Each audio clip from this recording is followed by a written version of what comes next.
Hello everybody, welcome back to another Barkeep stream. I'm your host as usual, it's Barkeep. How you doing everybody? Welcome on in. Hope you're having a really good day today. A little chilly around here. I've been trying out some new things myself. I combined coffee and cereal, only to find out that that was not a good idea. They do not blend together.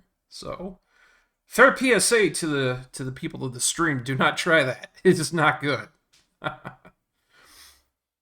Anywho, there's a fair bit of stuff that I need to go through before we start out today. I found out, on the insistence of our good friend of the stream, Glaliv, that I should take a little peek-see, a little look-see, into the back end of stuff. And, you know, me being Barkeep, I am more than happy to tear open the backside of a program and see what I can do to make it work better. And thus I did.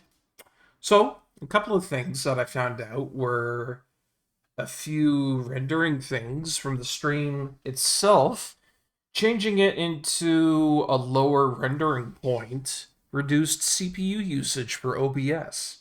Oh, amazing. I was also able to run it in administrator mode, which has been enlightening.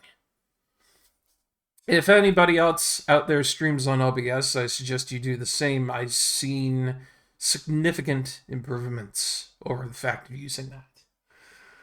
And then, of course, I downloaded a whole bunch of mods for Cyberpunk 2077, which is the game we're going to be playing today. And I also found out that the type of capture that you use and the type of launcher that you use, particularly for OBS, for Cyberpunk 2077, highly impacts what you get. So, I feel at this junction of our streaming career, with getting everything the way it is, we've probably got Cyberpunk 2077 at its peak for performance. It's unfortunate. I had a little chat with my folks, and they said that the game was significantly rushed, and that's why it's not so very good in optimization. But that's okay. I feel like we've got pretty much everything we need to do done. So, let me just check some stuff here. Yes, that is correct. That is correct. And what we want to do is we want to turn off the game capture, turn on my backup capture, which is basically my monitor. And I'll make sure that that's the correct dimensions. Yes, it is. And as you can see here, that I've got my Vortex launcher open. This is where I get all my mods in. It's probably one of the best things for modifying games out there, be it Skyrim and so forth. God, you guys would absolutely flip if you saw my Skyrim folder. I tell you. But this is a part of one of the big things I want to try today is that I see here that we've got Red Launcher, we've got Red Mod Deploy Latest Load Order, but the big one we're going to try out here today is Launch Game with Red Mods Enabled. I feel like that's going to see a significant boost. And this method of capturing the game, I think, will also be significantly nice. Plus, you get to check out one of my No More Heroes screens. I got two screens, if you guys didn't know. And you can see all the crap that I've got put onto there. I've got it all organized really nicely. I got my retro games, I got my programs, my launchers, I got Hylix up in the corner. Hylix was fun. Hylix was so fun. We played through that entire game on the channel here, and God, it almost makes me want to go back and do it again, only for the fact that it was just so frickin' weird. Ugh, man. You know, it feels like a fever dream going back into that one. Had all these weird shapes and Mason Lindrothy stuff, and the claymation, the gloves. I don't know about that one, Chief. All I know is it was a good experience. Anyways, you know, I got my caffeine in me. I feel that's pretty good. Even though it was haberdashed with a bit of cereal in there, which, you know, will probably be a little bit weird. I got my water next to me here so I can keep hydrated throughout the stream. But yeah, I did a little bit of testing. And one of the things I feel that I should tell our audience here today is that I accidentally went over to the bar that I was supposed to go to, and no further. I guess maybe that's a little bit of misdialogue, but I don't think it's anything too a solid and sturdy 30. 10 out of Haywood. I didn't think it would save that far ahead, to be honest. I was just doing tests, and I exited out of it as fast as I could, but it saves automatically so well. There's a lot of ups and downs to Cyberpunk 2077 now that I've played it for a bit, but, you know, there's a lot of stuff. There's a lot of stuff I'm finding out. It's good to see you, Glaylith. Ooh, shit. Yeah, by the way. Before I get going into Cyberpunk here, let's get you a nice little shout-out.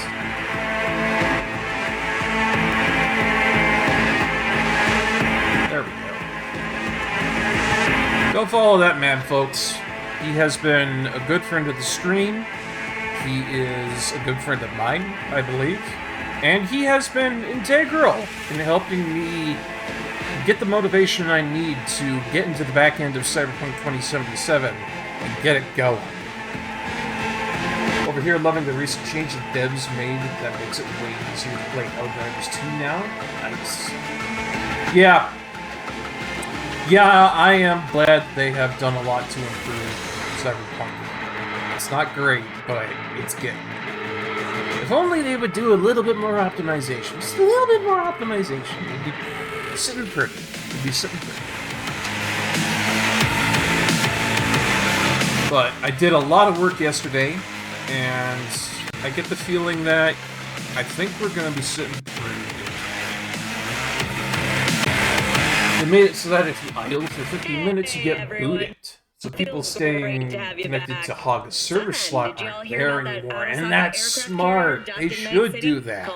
Kujira, or the whale. I've seen it happen in games like Team Fortress 2 that people just idle, and hog the server forever. Afraid some local fishermen might It's happened in harpoon it for scientific research. Oh, fucking But honestly, Payday 2, that was another one out there that was just really not a good time with people who could jump in, alert everybody, jump out, and, you know, when you have that level of control over your servers when it comes to an online, massively multiplayer game, sorry, where are my manners? it's a good thing for most aspects. I mean, of course, gotta respect the office.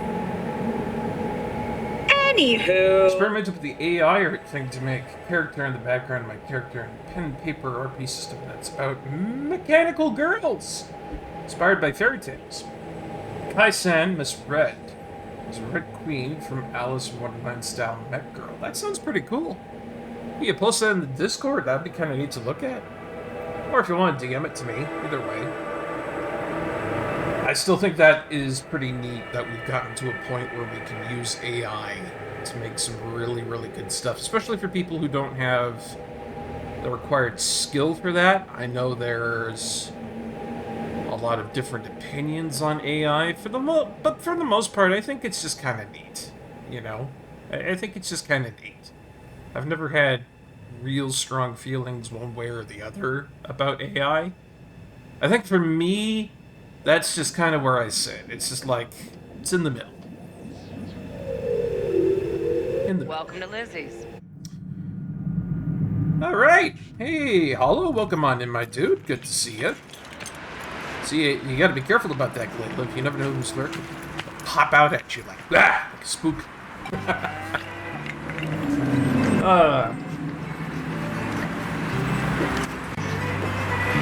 I think this is gonna be good so far. Done a bit of work here and there to try and make this a little bit more feasible to stream. Well, there's just a couple of things I'm going to check before I get going. We'll go with AMD Fidelity FX. Lizzie's bar is an interesting bar, you say? Okay, yeah, this isn't what I was using yesterday. Please excuse me while I make some necessary changes that need to be done. There we go. I can't believe all my settings got rebooted back to the way they were not yesterday. It's kind of weird.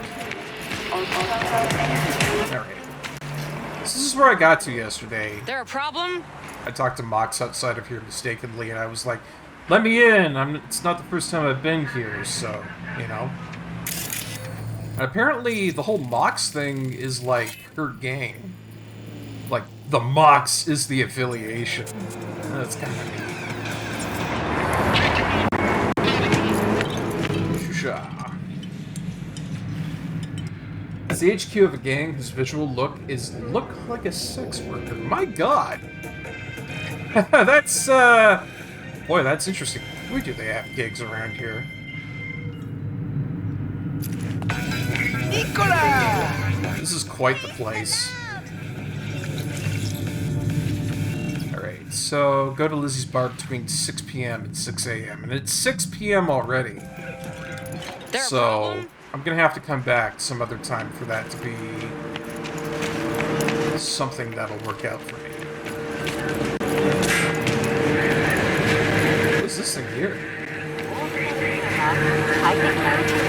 Select destination. Is this where I get, like, cabs?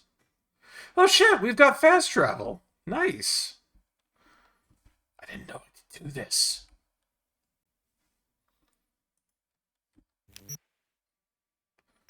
Alright. This is pretty cool. So, like, if I really wanted to, I could just go home via fast travel like this. This is neat. Oh, you're going to stream Helldivers 2, but right now the server's a bit of a crapshoot. Yeah. No, I understand that. I understand that, my friend. You know, I heard you talking about that not too long ago. And, well, it's like Final Fantasy XIV after a new update. I tell you, they bring out Dawn Trail, those servers are going to be so cluttered. So cluttered. I bet you dollars to donuts. Hey Veritasu, welcome on in, my dude. Hope you're having a good night. Hope things are going good for you.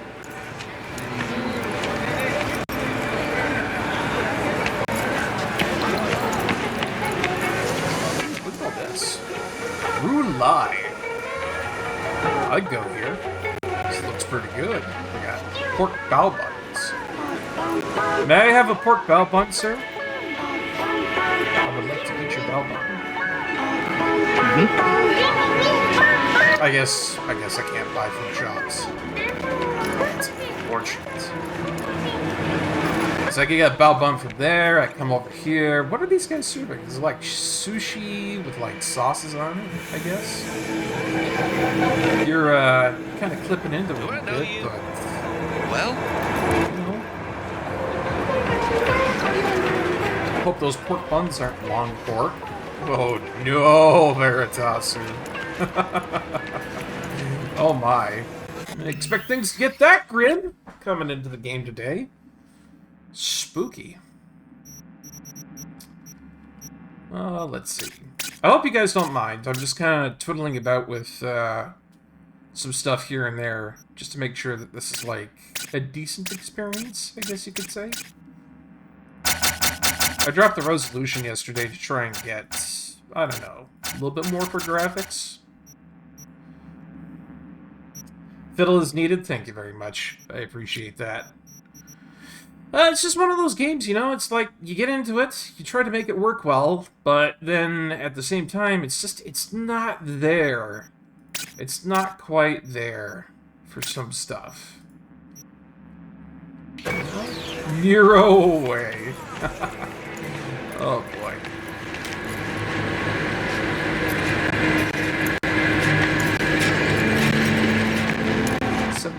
Can I go to Lizzie's bar?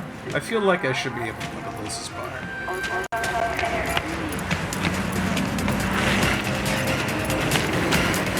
Please let me in, sex worker peoples. I wish to do the quest.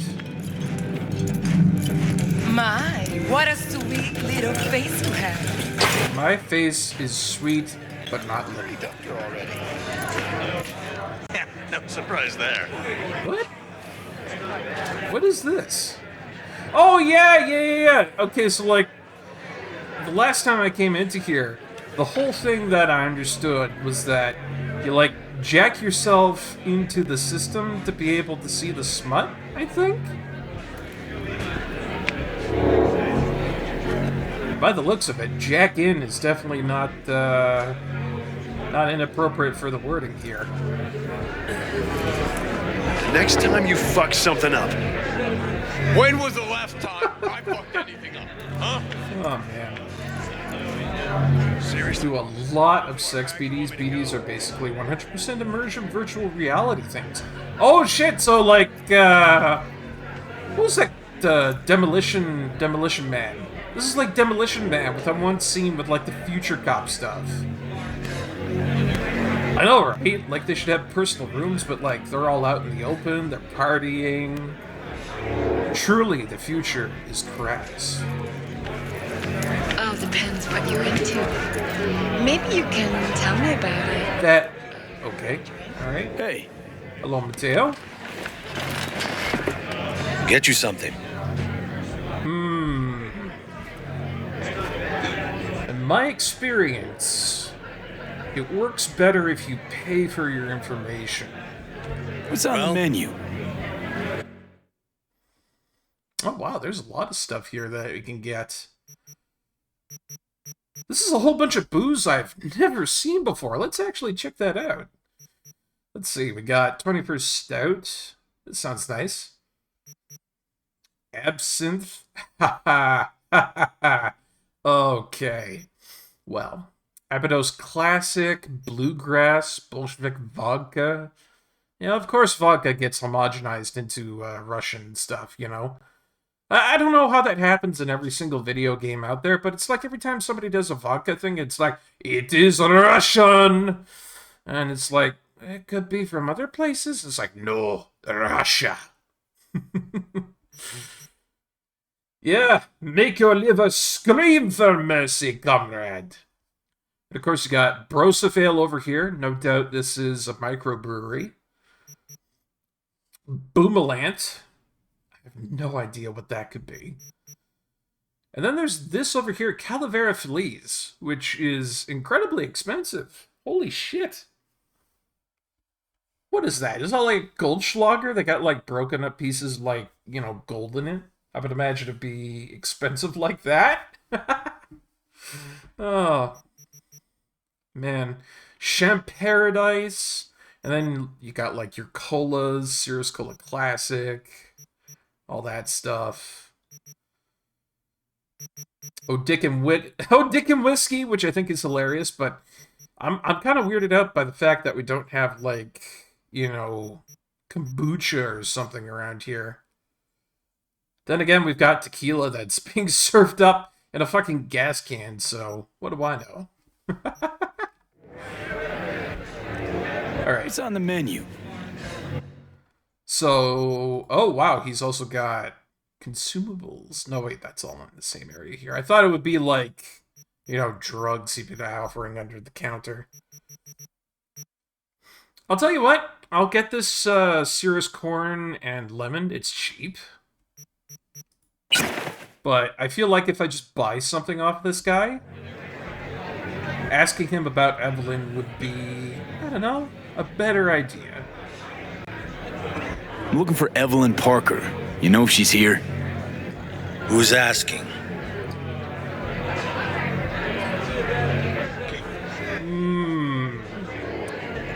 Big tipper. Big tipper. Generous when I get the answers I'm looking for. Ah, see, I bought your Appreciate the stuff. gesture. Truly. I bought your stuff, But I'm and now afraid you I want to don't talk get to paid me. Talk. Opposite, actually. It's all right, Mateo. I was waiting for this one. Who's that? Oh man, does she ever look like trouble?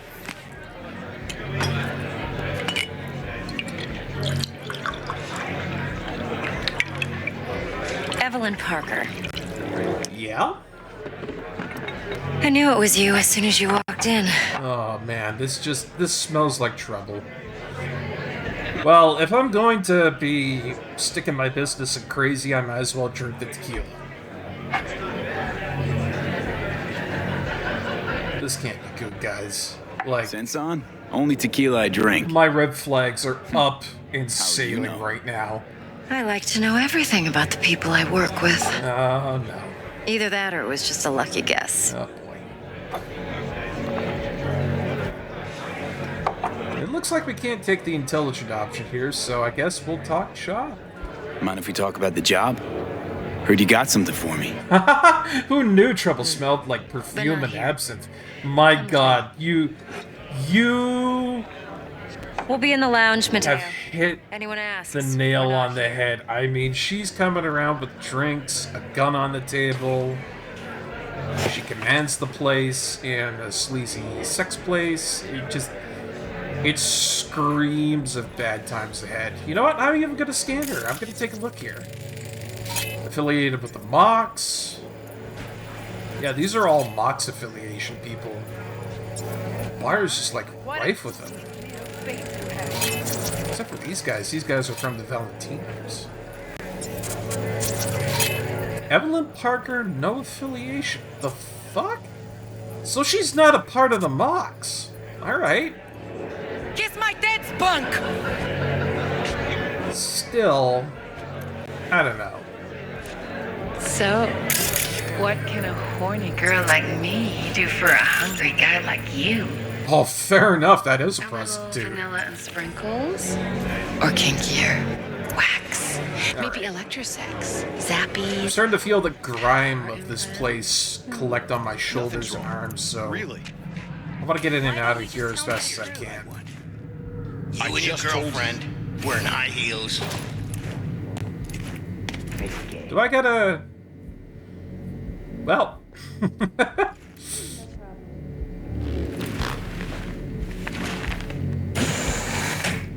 Alright, you crazy lady. What do you got on the docket? What's the work?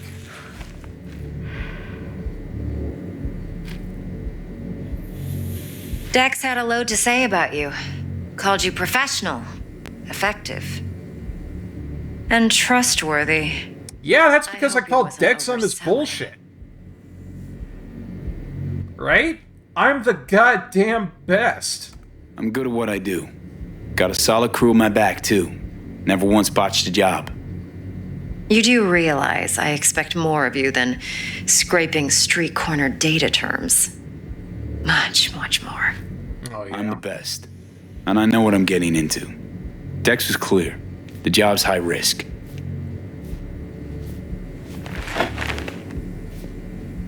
By the way, you work together long?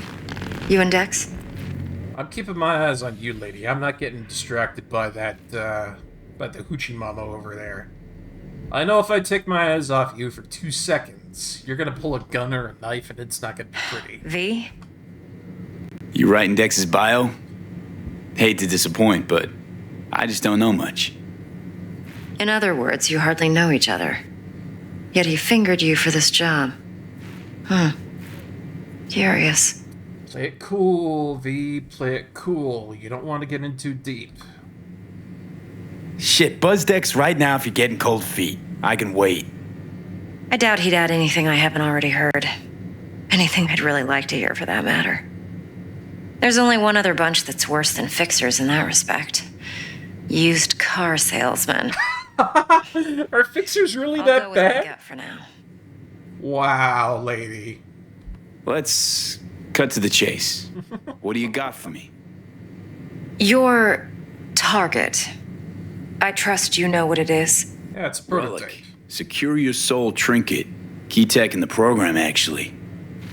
We're tangling with Arasaka, making this heist one dangerous, risky motherfucker.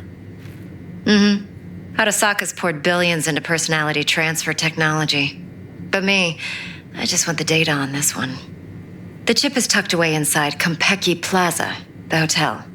You ever been? Lady, I haven't been anywhere. I've literally just started the game. I don't even know my bearings yet. But, you know, fair enough. I'm Classy waiting. corp hotels? Yeah, no. Out of my price range. Oh, the decor's to die for. As you'll see for yourself. Oh So no, where's she's this chick hiding making exactly? she's making In a suite on spunky, the top floor. witty The dialogue, room's occupied you know, by Yorinobu options. Arasaka. Yorinobu I just... Arasaka? She's gonna stab He's me in in the town? back first chance she gets. Don't you read the scream sheets? I bet you The any media couldn't get dollars, enough any of Yori eddies coming right to now. Night City. It was all over the headlines. Anyway, he's heir apparent to the Arasaka Empire. Saburo Arasaka's only surviving son. What? So Arasaka Jr.'s planning to grab the reins while in Night City?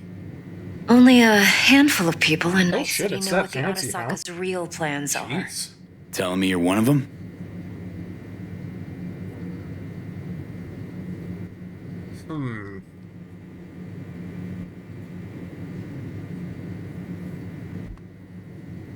I guess I should I'm learn waiting. more about Yorinobu Arasaka before I get going, though. So we're not jumping the corp. We're jumping Yorinobu Arasaka himself. Yorinobu is a puppet. He lost all his cards years ago when he failed to do Daddy's bidding. Saburo's had Yori's balls in a vice for years. He might just turn the screw and crush them outright if he learns his son's up to no good again. Okay, I'm kind of getting the picture here, you know. I'm kind of seeing that Yorinobu, Top you know, dog he's like the Yorinobu's son, he's the bound to have an prodigy, army he on wants call. to be the big Hotel's shot probably a guy. goddamn And fortress then by now, Saburo too. Arasaka is Yorinobu basically keeps Big Daddy up exactly top. no hustle around. Not one guard. Spooky. Got rid of them a long time ago. Huh. Why is that? Surely you know what they say about Arasaka intel. Sneeze in Night City, and a blossom drops from a cherry tree in Tokyo. Yorinobu was convinced his Arasaka security detail reported directly to his father. Ooh. And Yorinobu wouldn't like that.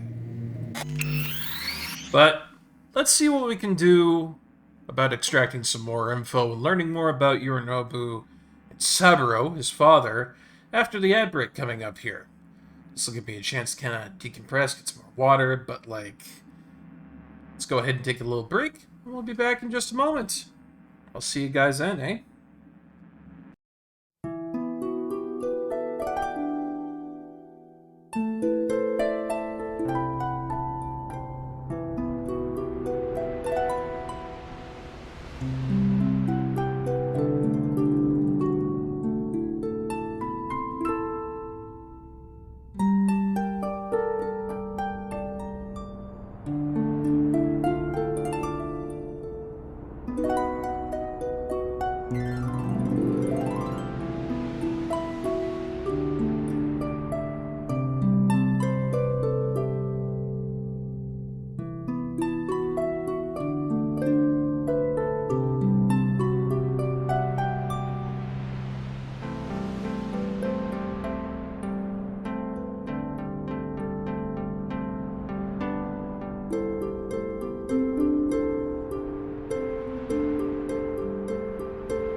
Alright, we're back to it. Thank you so much for waiting. Let's get back into some more Cyberpunk 2077, eh? Find out more about the young kid and the old man running Arasaka, and what we're going to be doing about it. Especially when our target is the kid. Look, if you've got any spare aces up your sleeve, now's the time to show them. Now, this should make your prick perk up. Jesus, lady. Yorinobu recently swiped the chip from an Arasaka laboratory. He's made a deal with Netwatch. Aims to sell it to them. Have you spotted my ace yet, or do I need to spell things out?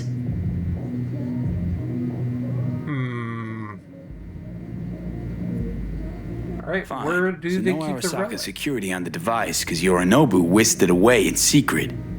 Now, where's he hiding it? Well, likely in a specialized container.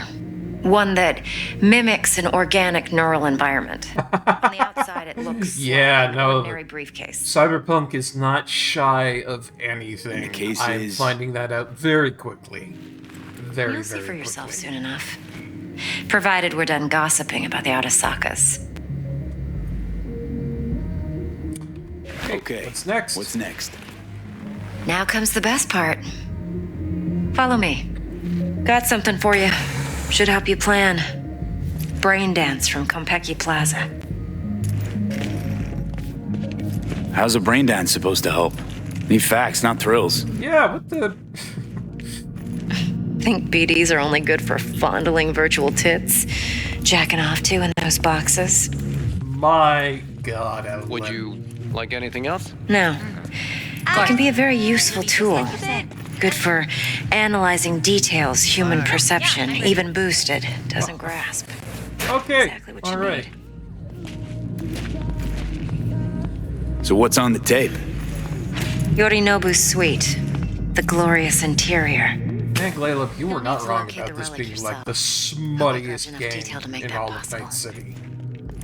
Hold up. Mean to say you recorded this? BD rec implant. Why, you object? Supposed to be Yorinobu's pad on the tape. Means you were inside. You know each other? Oh, How else could I get all this intel? I know him pretty well. bitch, you're gonna backstab me the first chance you get. I do not trust Strictly you. business. No, no, Suits no, us no, both, no. I think.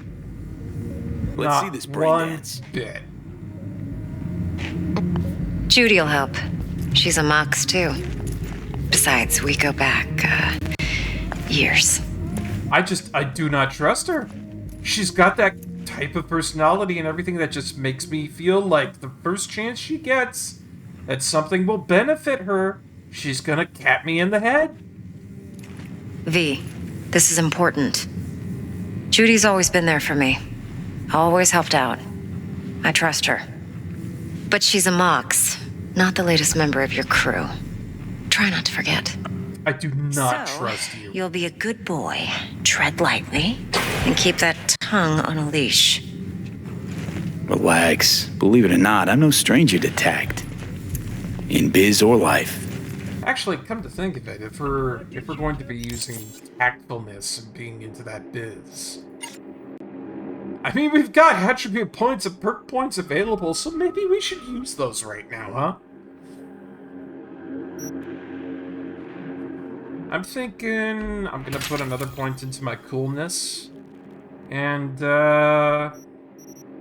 because we are a big boy, and we're really good with, you know, being the blunt force and everything, we'll put that into body as well. Cool, technical, strong, but not good with reflexes and intelligence. That's kind of like how we're going to load that out, I think. We'll quickly take a look at these perk progressions here, too, because we've got Painkiller, which is really, really, really nice. Slow health regen in combat. Oh, God, love it.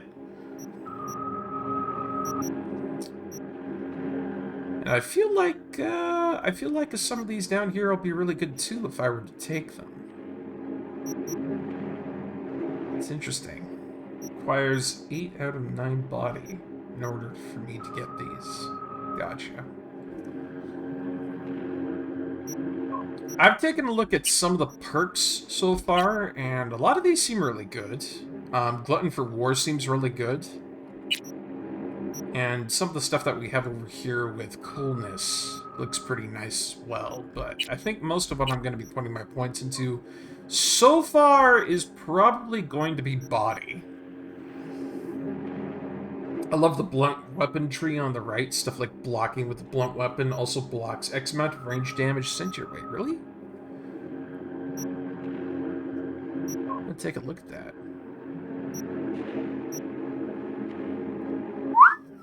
Look at all these. Fly Swatter, minus 40% incoming range damage when blocking with blunt weapons. That is nuts! That is overpowered.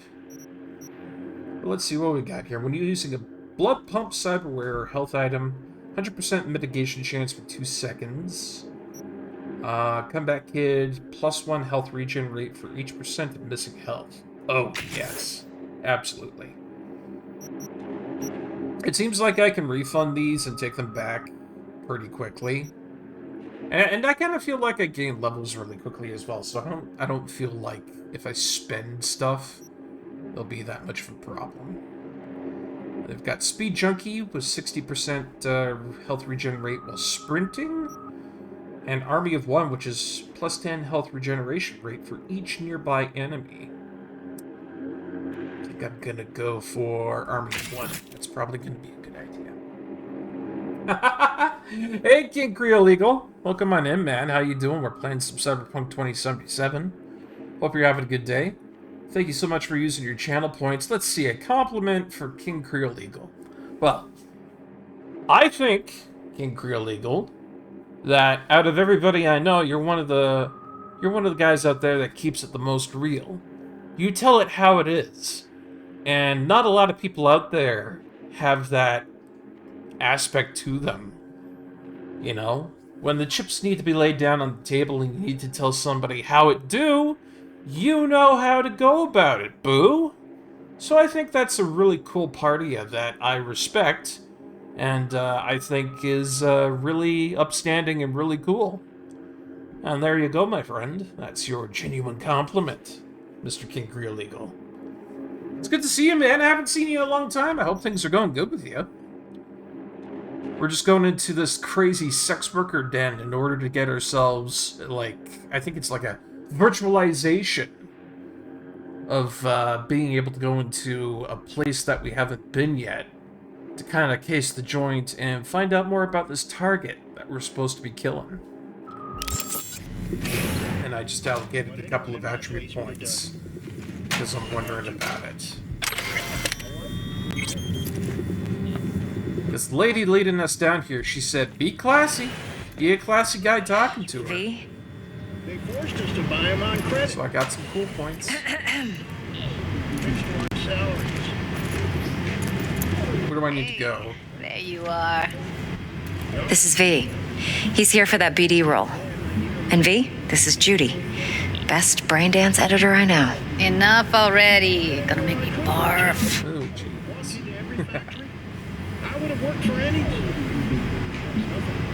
Sensory SIG amps, acoustic and emotive wave monitors. Especially love the Top shelf RPG hardware. content. Oh, thank you, man. Yeah, most We're of probably it going to be getting into some more Only thing RPGs factory down are the the road, but casings. I wanted to try out at least Model this some yourself? Cyberpunk 2077. What do you think? At least for a little Translator. while. Fuyutsuki, right? I'm hoping maybe if I get Matrices some more on that mods into series this, are they'll fucked up. be just a They little would, bit but swapping more out matrices stable. is simple. And this but was the only for the model that most support additional part- scanware. I'm thinking maybe we'll be good to go. All right. Compiled your BD. Got some love from Tremor the other day on What do you 40 think? stream Will about it her do? Diablo playthroughs. Still Nice. pretty raw. But yeah. Now, it's too bad how the whole thing went down with those guys, but V needs I'll to still get deep keep up inside. it. That's most important. So, let's calibrate. Tune it to him. If you play a female V, Judy's a potential romance target. I believe it. Believe me, I I've dealt believe with it. worse. Should see the jig street porn we gotta contend with sometimes. Jig. So we drop V inside. Let him look, let him rummage around, right? How about it, V? Raw brain dance. Ever taken a dip before? What's so raw about it? What do you mean by raw? How's this differ from the ready-mades? Huh. Ready-mades, provided they're well made, should feed you feelings and impressions you'd never have the chance to experience yourself in real space. Jig Jig Street is the But it's big mass market streetwalker's shit, so alley. it's pre-crafted, Gotcha. hard-coded, fenced in, and manageable. A raw one? Well, it's more like a virtue enviro. Get to move around, look at things in detail.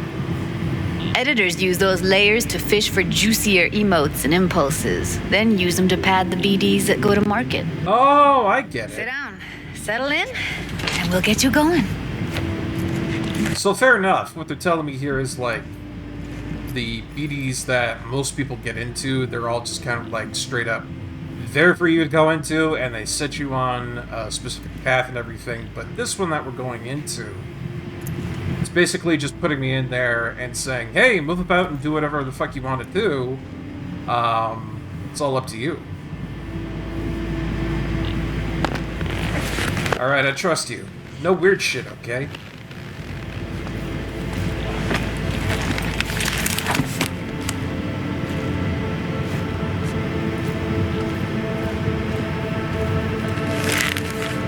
Gotcha. Gotta create your sensory profile first. Sensory profile. What? A what profile now? A model of your perceptions and emotional responses. Need to adjust that so the raw BD won't overwhelm you.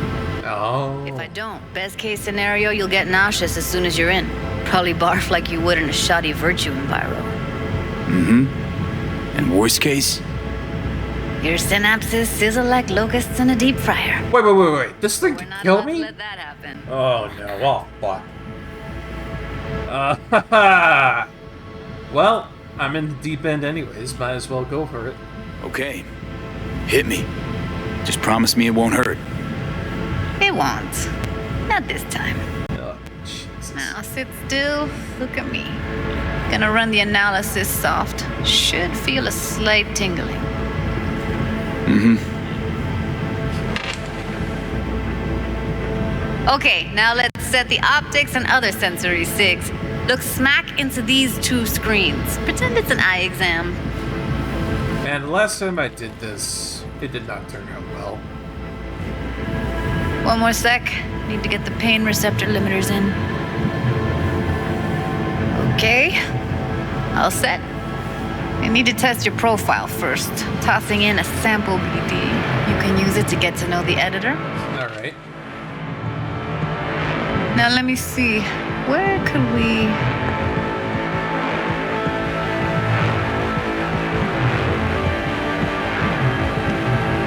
So we don't risk our Can't he necks? just use my recording? Besides, Why won't are we take a wasting sec. time? Got something here. Should be perfect. Alright, tutorial seems like a good idea because I've never done this before. Boot it up. So boot it up, let's see how it goes. Let me give you the tailored version first. Yeah, got a little so you get buggy your there. bearings. Then we'll jump into editing mode. Be diving in and... Whoa. So I guess I'm playing Assassin's Creed now. Is that what it is? Oh, man. Actually, to be honest, now that I think about it, Assassin's Creed wouldn't be far off from what this Nothing is. odd. Don't get creative. You go in, snatch the cash, get out, and we sell the BD to those psycho freaks from the studio. Yeah, if somebody else had the controller, but, yeah, it's close. It's close. Got it. And remember, everything on full blast. They'll spot us extra for a wicked adrenaline high. Oh, man.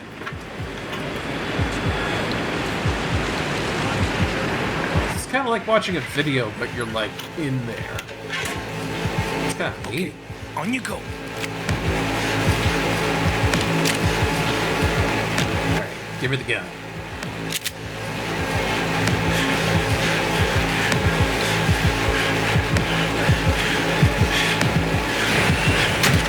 Down! Everybody! On the ground! I want to see you kissing the flooring!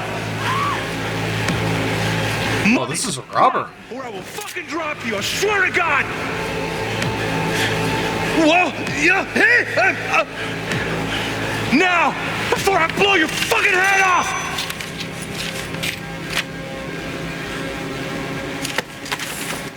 So V can feel the gun, you can smell the inside of this area here. It's not great. It's pretty nasty. And this guy gets capped at the end. Can he feel that too? Apparently. Slow, deep breaths. Your cortisol and adrenaline spiked, but the soft activated your hormone blockers. Nothing happened. Jeez. You're alive and well. Could have fucking warned me, lady. That flash of intense shock.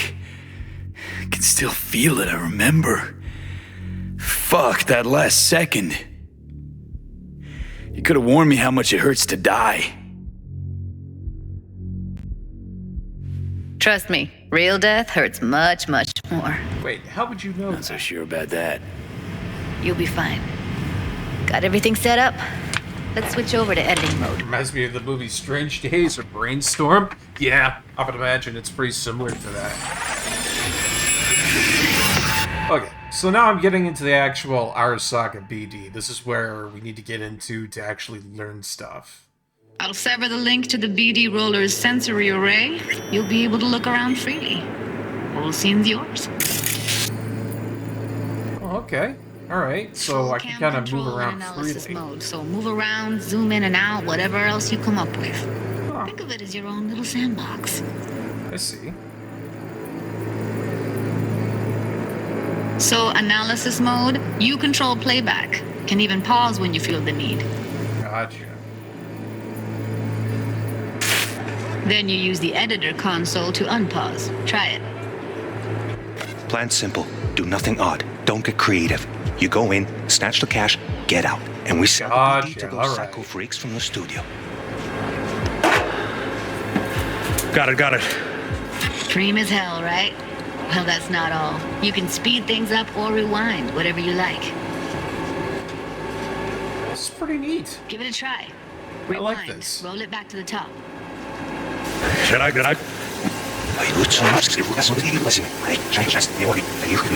All good. Neat. Now try fast forwarding a bit.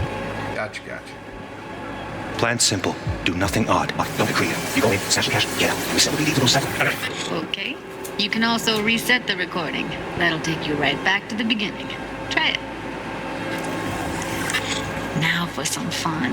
This here's why you came in the first place. In analysis mode, you get to view and even scan details of the enviro recorded by the BD. So if I was like use this to like scan out Focus an on the area The gun this and do guy that in the gets from first his place, I buddy could at the like beginning. potentially learn Now scan things about a place I want to go to, and then have that when I get out of the BD, and that's what we're going to be doing.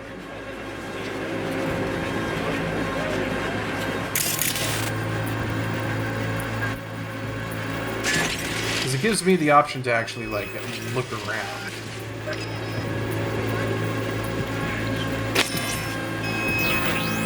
I guess maybe there's like only so far I can go from. I gotcha. Plan simple. Do nothing odd. Don't get creative. You go in, snatch the cash, get out. BD to those psycho freaks from the studio. Got it. And remember, everything on full blast. They'll spot us extra for a wicked adrenaline high. Can only scan a clue during moments when it's perceivable by the person recording brainwaves. Gotcha. Extra for a wicked adrenaline high. Okay, on you go. Okay, right here. Uh-huh. Let's see. Bold sections on the track indicate a scannable clue. Gotcha. Oh, the gun. Gotcha. Excellent. Let's move on. Now heads up. In analysis mode, you can ferret out background noise and conversations if the roller got close enough. This tech records everything, every little detail, even the sights and sounds the roller was never aware of. And this seems like some really dangerous To see tech the to have sources on of the the recorded market, to be sensory honest. signals, switch to the audio layer in the editor. Go ahead and try that now. Okay, good. Now you should see several sound signatures in the store. Choose one and hone in on it.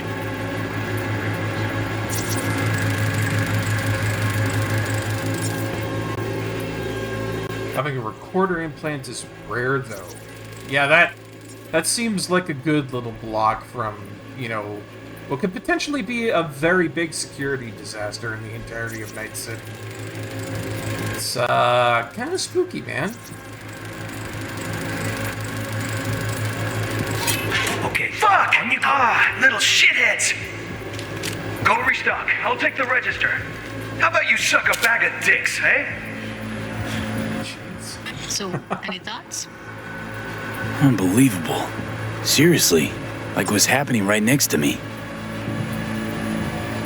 Yeah, it's how BD recording implants work. They pick up everything, all the elements in the background. Then an editor tweaks them, makes them pop. Oh, so that's why Evelyn's such trouble. She can just, like, run around and record everything. Explore it a bit. We'll move on when you get bored. And people wouldn't really be on the uptake of knowing about that. Yeah. God. Sometimes you can analyze extra layers in the raw, stuff the roller's cyberware picked up.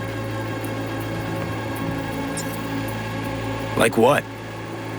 Ev's got Kiroshi optics that grab infrared, meaning you should be able to grab heat signatures from her recording.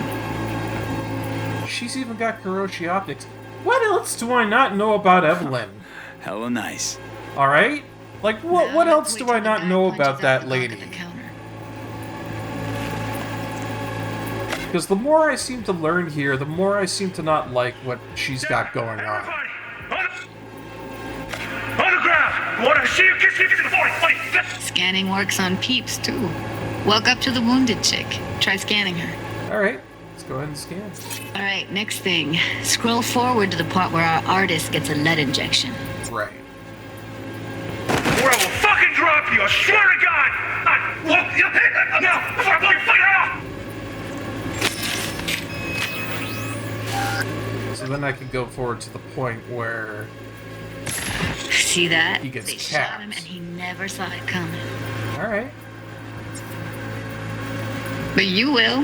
Here it comes. My favorite part of the game. See the blinking thing over the entrance? Surveillance cam. Oh. Must have caught our shooter. You'll see in a sec. And can I really go, like, into that surveillance cam and figure out what it saw? Roll back to where the screen's in the kid's field of vision, then scan it.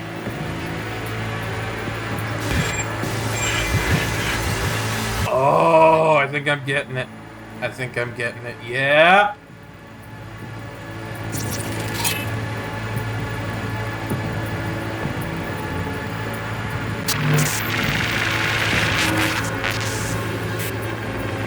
So would you look at that? His own Chumba shot him. Probably planned to all along. Must have got a nice slice of cred on the black market for a BD like this.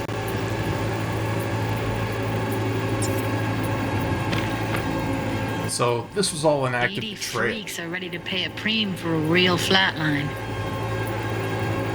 Anyway, if you've seen enough, you can exit. Yeah, I think I've got enough out of all this. But holy shit, that's really cool. We figured out that it was his own guy that shot him. God damn.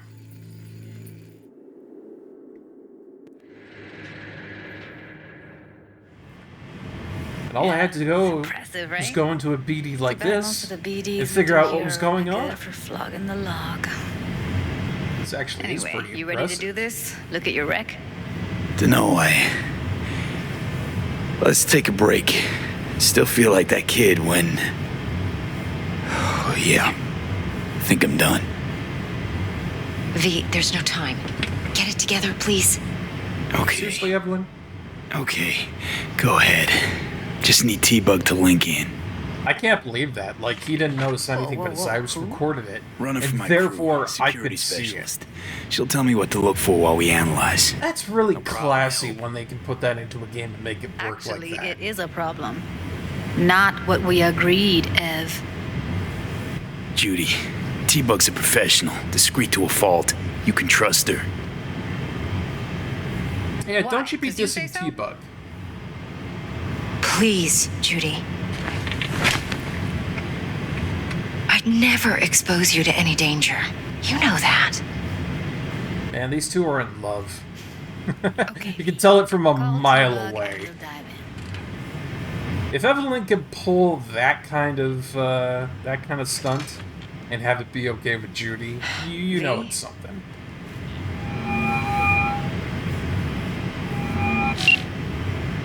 Hey V, what's happening? Bug, listen. I got some useful footage from Konpeki Plaza. It's a brain dance. Konpeki? Oh, thought as much. Someone there with you? Oh, what? Hold on a sec. The sound just cut out. Oh, that was weird. Man, see, that's kind of my problem with Cyberpunk 2077 right now.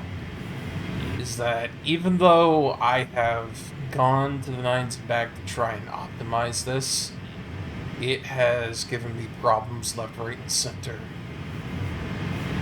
I don't know what it is. It's not even just with streaming, it's just I have bugs and glitches and optimization problems here and there. And as much as I really like the game, and as much as I really think it's cool, and I could probably play it on my off time or something like that, it's just shit like that that kind of makes me raise my eyebrows. I don't know. I just don't know. Hopefully it doesn't happen again, but I'm going to have to do some thinking about this after I'm done the stream. I'm not sure if this is something we might continue on with just because bad optimization, and that's really unfortunate, but I would hope it wouldn't be the case. Judy and Evelyn, they're chill. They're helping me work through this BD. Uh-huh. Alright. You gonna tell me what this is about? Listen, need your help. Got no clue what to look for once I'm in. Alright, see if I can walk you through it. Jacking into your tech now. You've got to give me access. Opening port 1779. Secure protocol? Good, I'm going in. Oh wow, she's port forwarding. Even in the future, port forwarding has not become a thing of the past. Got it. You ready? A millisec. Okay, connection confirmed. Now some quick tip. Might help to lower the graphics a bit more for next time. Well, there's the problem right there, Glayliv. Just to kind of show you what I mean. I mean, our resolution scaling, that's just a little bit of an upscaler, but, you know, for everything else, most of the stuff is off, crowd density is low, and then that's where I've got the graphics on right now. Everything is either off or on low, entropy is on 1, and even for the video stuff, I have the maximum FPS boosted up to where it should be in order to get the most out of my video card. We've even reduced the resolution down to like 1280 to 720.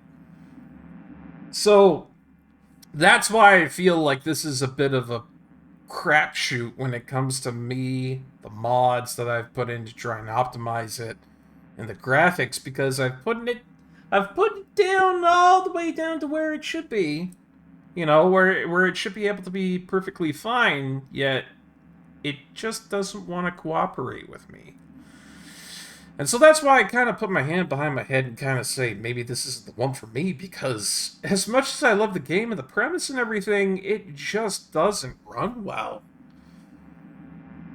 And it's a very unfortunate circumstance for me, because I'm very much integrated with being able to go into the insides of games like these, work around with the settings, and make sure that they are at peak performance. That's a whole part of my shtick as being a streamer, is that I should be able to give you guys the best performance that I'm able to. And so, I mean, I hate to say it, but, you know, you've kind of caught me here at the end of my rope with this one. I just don't know what I need to do for it to be better. Because even as I'm streaming it right now, I know that, like, my look-around movement, it is jaggedy at best. There's glitches going on with the sound, with the video, with the voicing, and I just don't know what I'm going to do about that. It's unfortunate, but I think maybe I need to retire Cyberpunk 2077 for a while, at least until I get something new to be able to make this work. You know, normally I don't like to retire a game. Usually it's very dire circumstances that I do that under, and this is kind of really pushing it for that. Because, I don't know what else to do for it. I have tried to push it with the graphics, the video, everything else, but I don't think anything I can really do is going to make it to a point where it's going to look good and it's going to be playable. Unless I put this into, like, I don't know, toaster mode? And I think one of the other things I need to, like, kind of confer to chat, just to really put this into perspective so you can see this here, is that I've got all my stuff open, right? And you can see all of my stuff down here. There's Godot engine, noise blocker, and everything. All that stuff. It barely takes up 1% of my general CPU when running this. OBS, it's usually never that bad. It usually sticks at around 30%, somewhere beneath that, 28% for CPU usage, which overall really isn't that bad. The one thing that I'm really wondering about here is the fact that Cyberpunk 2077, it uses up almost as much CPU, and the amount of memory that this thing is chugging on right now is scary to me. I've never seen something use 4,261.6 megabytes of memory. I don't know if that's like a memory leak in Cyberpunk 2077. But the whole thing kind of spooks me because there's like nothing I can really do about it. I've tried optimizing OBS, which has worked out really well, and I've tried using a different capture method, but I'm thinking that I don't really have much of an area to go to from there with Cyberpunk 2077. And as much as I have enjoyed it, as much as I have enjoyed everything that I've seen so far, I think I'm going to have to can it. And I'm really sorry about that, guys. It's just, I feel like I hope I've explained that well enough. You know, I don't want, you know, any sour feelings in the chat and whatnot. But it really is, Glayliv, it really is a darn oh well moment, because I feel like I've explained, you know, well enough that there's just no way for me to get around how poorly optimized this is. And I feel like at the same time, this is not a case of me being an insane man going cuckoo crazy. You know? And I'll go to the length to kind of respectively try to show you that I'm not being completely off my nutter, right? Because I'll open up Specky and I'll show you guys this. See, I've got an AMD FX 8350. That's a good multi-core CPU. Has never had any problems with that before. Cooling is good for the temp on that. It's 32 gigabytes of DDR3 RAM. The stuff here never has an issue with stuff. It's been able to host heavy-duty Minecraft servers, modded. It's a good motherboard in there. I've got an RTX 3050 in there, which is pretty damn good. Tons of storage and all that. So, at the end of the day, that just makes me really sad for CD Projekt Red, because I cannot stream what you've got, CD Projekt Red. Your stuff is so poorly unoptimized that even a nice, decent mid-rig like mine can't do it. And I feel like I would really have to sink in a lot of money to be anywhere able to do a good Cyberpunk stream. I mean, we're talking top-of-the-line Ryzen CPU and just a 40 type RTX. Maybe a whole ton more RAM. I would need a new motherboard. The capital of the stream is just not there, guys. We just do not have the option to be able to go there. And that's a bit of a shame for me. But we just got started with today's stream, and it's only an hour in, so fuck, I don't want to stop here. And it's a good thing I had somebody up on the docket, because we can switch to another game, and I'm not going to feel incredibly guilty about, you know, starting up and having to bench a game because the damn thing's literally unplayable.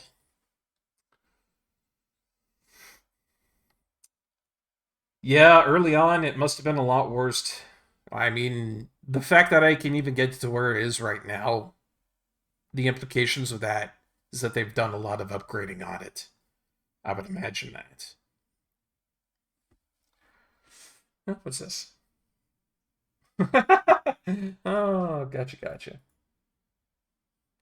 I was looking down there and was like, who has pinged me on my Discord?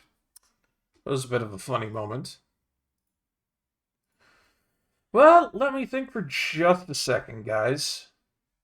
Because I know I've got stuff up on the docket here that I really want to get into. That I thought was interesting.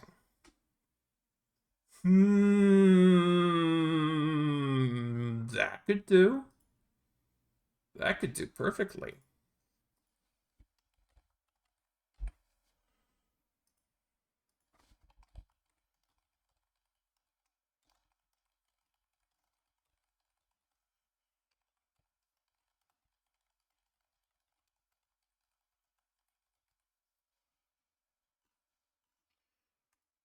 Well, alright.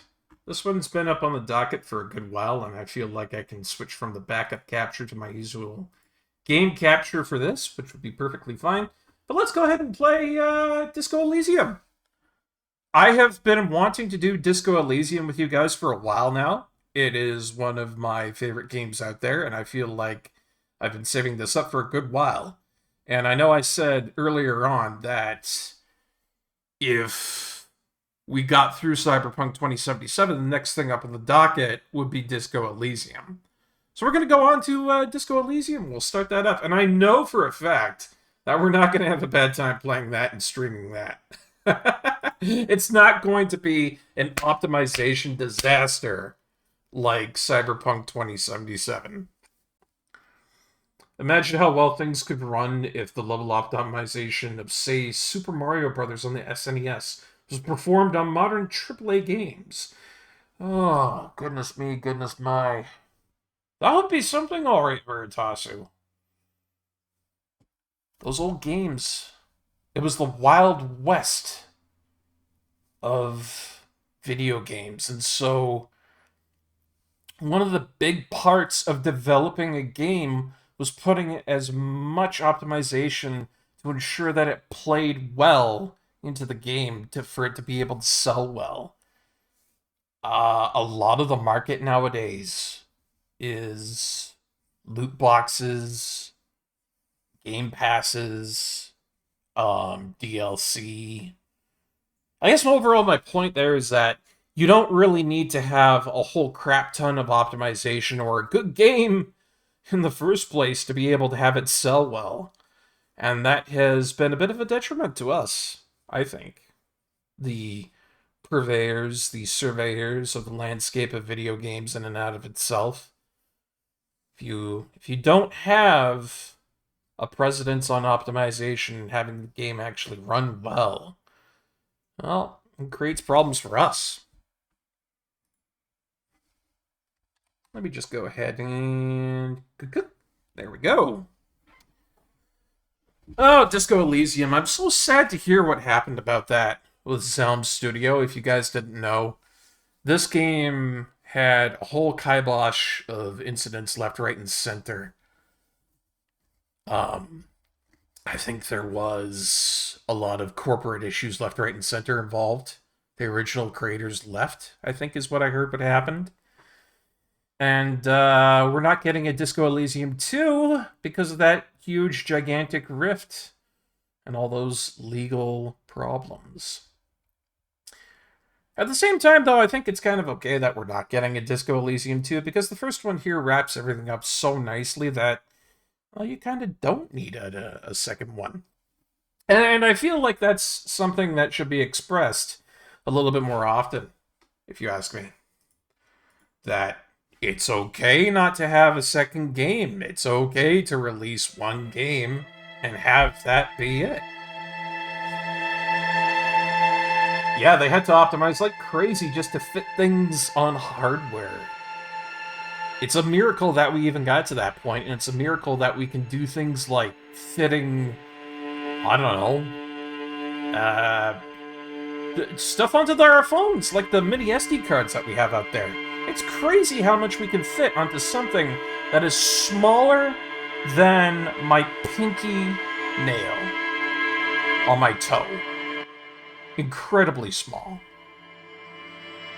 And Doom, of course, well, hey, that was an absolute masterclass in optimization. The fact that you can run it on so many things, like a potato, a calculator, just about anything out there, is incredible.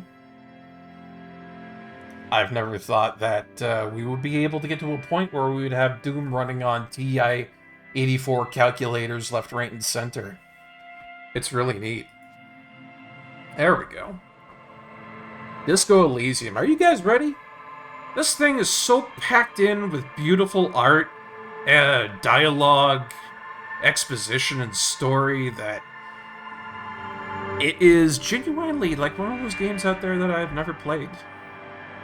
I feel like this is a good time for anybody watching the stream. As a bit of a forewarning, Disco Elysium does deal with a lot of heavy subjects. It deals with a lot of tough subjects.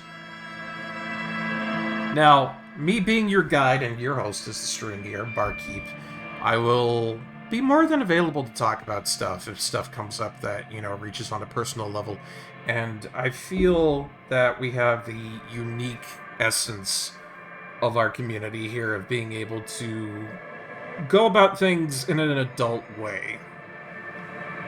I'm very proud of that. I'm very proud of the people I keep around me and in our community. So, with that in mind, I feel like things are going to be okay here, but if you need to take a moment, if you need to leave, or if you need to talk about something, by all means, I'm here for you guys, and I understand. With that out of the way, let's load up a new game. Oh, we are going to fail. I already feel it in my bones. So we have a couple of archetypes we can go through. We've got the thinker, extremely intelligent, very bad with people, knows interesting facts and comes up with original ideas. We have the sensitive cop, very psychological, magnetic personality, but unstable, might begin to lose his mind. Or the physical, extremely physical, interacts with the world through his body, gets things done, but is dumb as a gosh darn rock. Or we could create our own character, if I really wanted to. Full disclosure, I have played through the entirety of this game before. I went with sensitive last time, which I think I had a lot of fun with, mainly because it was Inland Empire that was with me the entire time. But I think, just for funsies, I'm going to go ahead and create our own. Since I have a little bit of experience with, you know, how we've gone through here.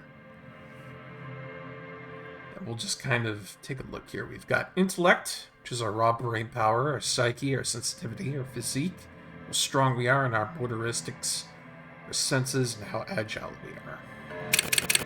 Let's just go ahead and revert this all to 1.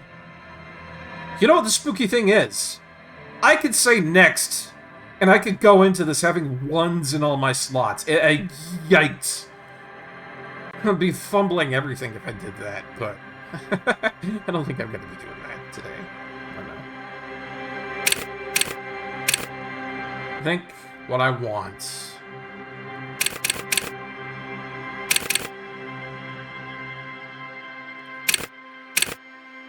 out of all this is probably an average intellect weak physique, weak motorics. It's hard to say. And we're going to put 5 into our psyche. We're going to have that at great, I think.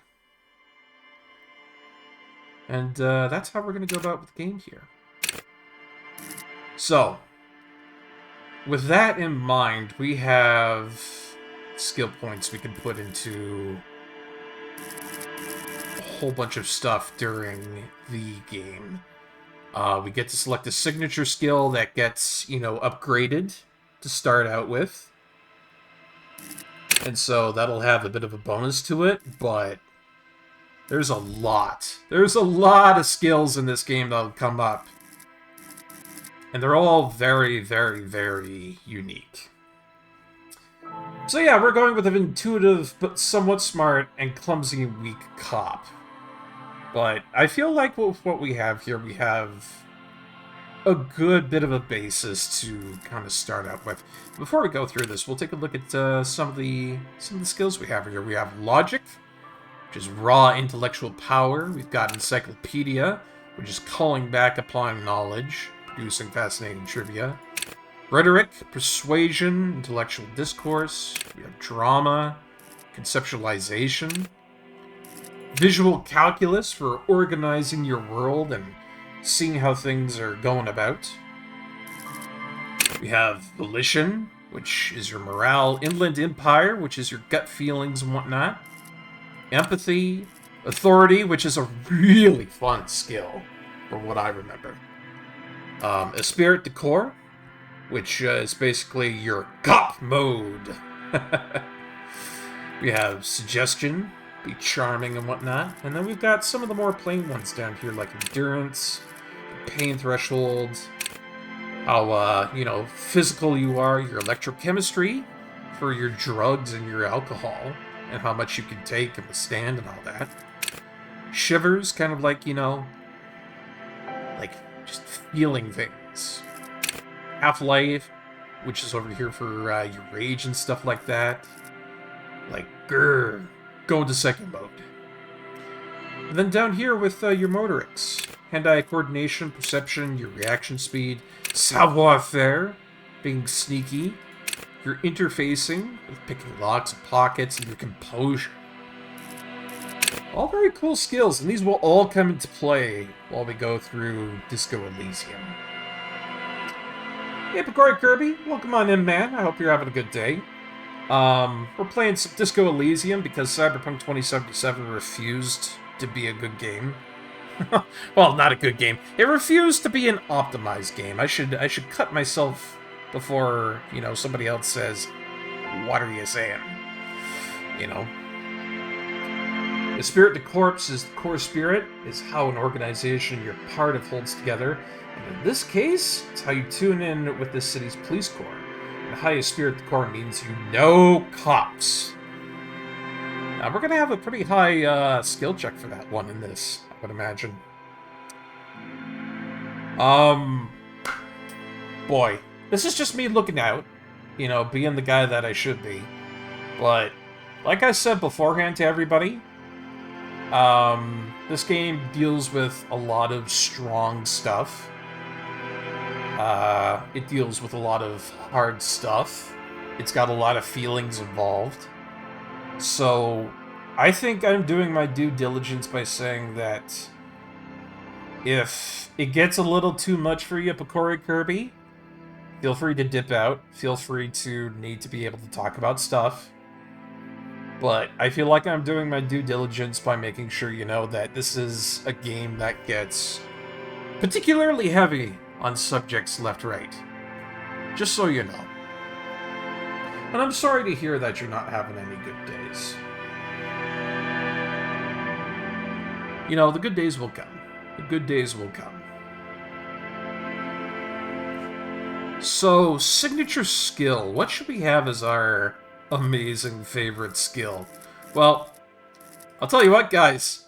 Volition is one of my favorite skills, just out of everything, to be honest. I've seen memes about here left, right, and center, and I love volition. That's just something about it that I really enjoy. So that one's going to be our signature skill. and that means it gets raised up to 6. Mostly just saying hi. Being here doesn't exactly help, but thank you for letting me know about what we're watching. Oh, well, no problem. No problem, Greg Kirby. I mean, fuck, I'm Barkeep. I care about people. I care about people's health. As plain as day shown up here where I've got a high psyche right there, you know? And don't feel like, you know, being here doesn't help.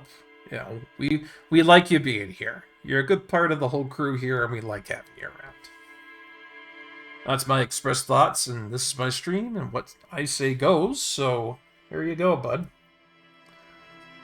I like having people around. More people to talk to makes me happy. But let's go ahead and confirm that. And get into Disco Elysium. You guys ready?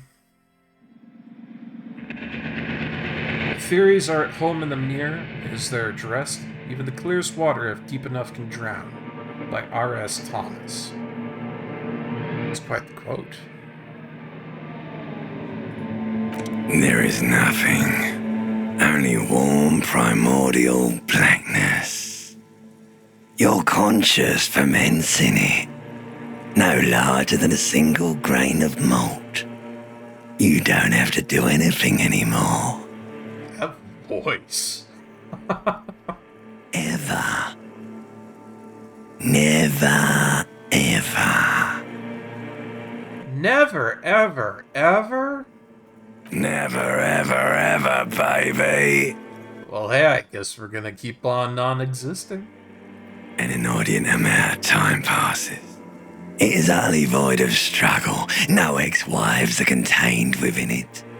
God, yes, Glayla. I was not expecting this when I booted up Disco Elysium for the first time. I was like, hey, this is going to be an interesting game. I heard there's cops in it. I heard there's a lot of stuff going on with it. I heard the art direction was great. This popped out at me, and I was like,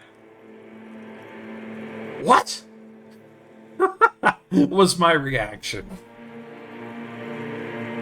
Yep.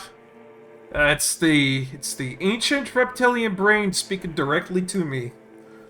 Primordial soup bubbling in there. Wait. No ex-wives are contained within it. What was that about the ex something? An awareness creeps up on you. A mass lies hidden in your dead angle, soaking in some lurid acidic sauce. It's bloated and shameful. A ball of meat surrounding you. This is a terrible line of questioning, and it will only lead to more awareness of the meat thing. No, I wanted to know more about the X something. As much as you warn me against being aware about the meat thing limbic system, I want to know about the X thing. X-love. X-tenderness. It is foolish of you to resurface to the loss. Not after all the damage you've suffered to get here. Some of it irreversible. Stay. Sail with me through the abyss of pelagic zone. Yeah, I'm starting to wake up in the most artistic way I have ever seen it. Shit, this is the kind of artistic wake-up you get if you go down to like a community theater and a couple of art grads fresh out of school gave me a prompt for waking up. This is what would come out. And I'm parts exasperated and parts astonished that they would do it like this. And I gotta say, I love it. I love it. Alan Z, never let me go. No, I want to get off now. I like pain and burning light and wanting things from people who don't want to give them to me. Quite the decision there. Pain it is. Do you really? Do I really? Yeah, let me off the ride. You wouldn't like it if I told you what was back there. Why'd you think you had to bludgeon yourself into oblivion? Or did you not sense yourself marinating? Poured so much on yourself, got a bit carried away, did we, Chef? I'd say more than a little bit. Yes, Veritasu. The rottenness! Let it sink in, everybody. Let the rottenness sink in, for we shall rot and writhe and remember ourselves. Fear and apprehension. You should ask what's out there first. Hey, there's one of our skill checks in there. This is going to be happening very much a lot throughout the game. And we succeeded this one. So, I did this to myself. Yes. Your one disco mother. Ooh! Alright. What's waiting for me? There's this giant ball there. An evil ape. Evil apes? And the evil apes are juking it out on the ball. Duking it out on the ball? You're one of them. No. It's basically all just evil apes juking it out on a giant ball. These checks are more game checks you have, and the stats are an optional thing, and those aren't always useful. Sometimes you get intrusive thoughts that you need to resist. You do, and I like that they do it like this. And I also like that you get to ask how big is the ball. You can't even make out it's a ball when you're joking it out. It's that large. Damn, Holmes, you just be duking and duking and you don't even know there's a ball there, bro. Infinitesimally small. Now, this duking it out I keep hearing about, what is that? Vying for resources.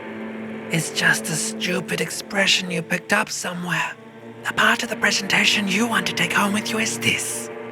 You have to beat the other evil apes in the face, or you lose. Well, losing doesn't sound like a good idea, so we'll see if we can try not to lose after the ad break. We'll be right back in just a second, folks.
Alright, folks. Thank you so much for waiting there. Oop, there's my avatar. Come on, pop up, baby. You're there. You're just being a goof.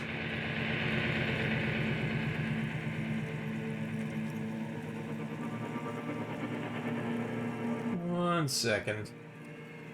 Things been goofy. Let me fix it.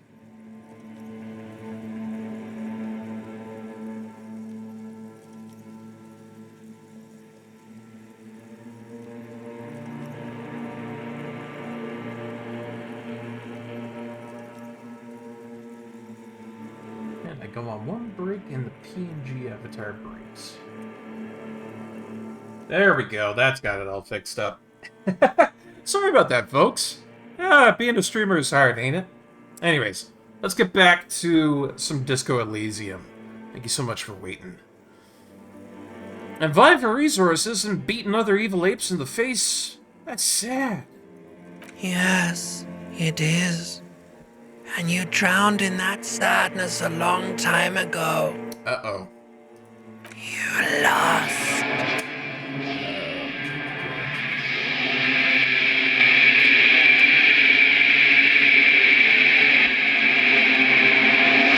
I can literally hear my head exploding from drunkenness. I don't know how they did it, but they managed to recreate me having a splitting headache in audio. That is a feat of its own. Well, here we are, I guess. Zoom out just a little bit. Yeah, that's one heck of a hangover. Listen, if I, the fourth party in this, can literally hear how hungover we are. God damn.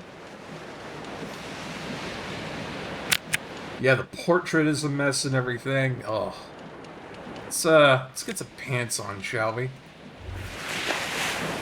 There we go. We got some pants on. We're not walking around like, we're not rocking around like that kid sliding on over, turning out of the radio, going do-do-do-do-do-do-do-do. Was that Ferris Bueller's Day Off? I forget which film that is. You hear a jingle. Keys are clinking in the pocket of your flare-cut pants. Oh shit, we have keys. Alright, thank you, Perception. It says, whirling in rags, on the aluminium keyring. There is a single key on the ring. The number 1 is etched on it. It should open the door. Okay, so we've got means to open up a door. Let's explore a little first. This magnum-sized bottle of Commodore Red is empty. Magnum-sized bottle! Whoo! We were on the fucking sauce. What's this? The window stands broken in its frame. Cold wind blows in. Alright, well, let's take a little peek. The morning light hurts your eyes. It's hazy, but you see the ocean and some war-torn buildings. War-torn buildings. Interesting setup for the locale.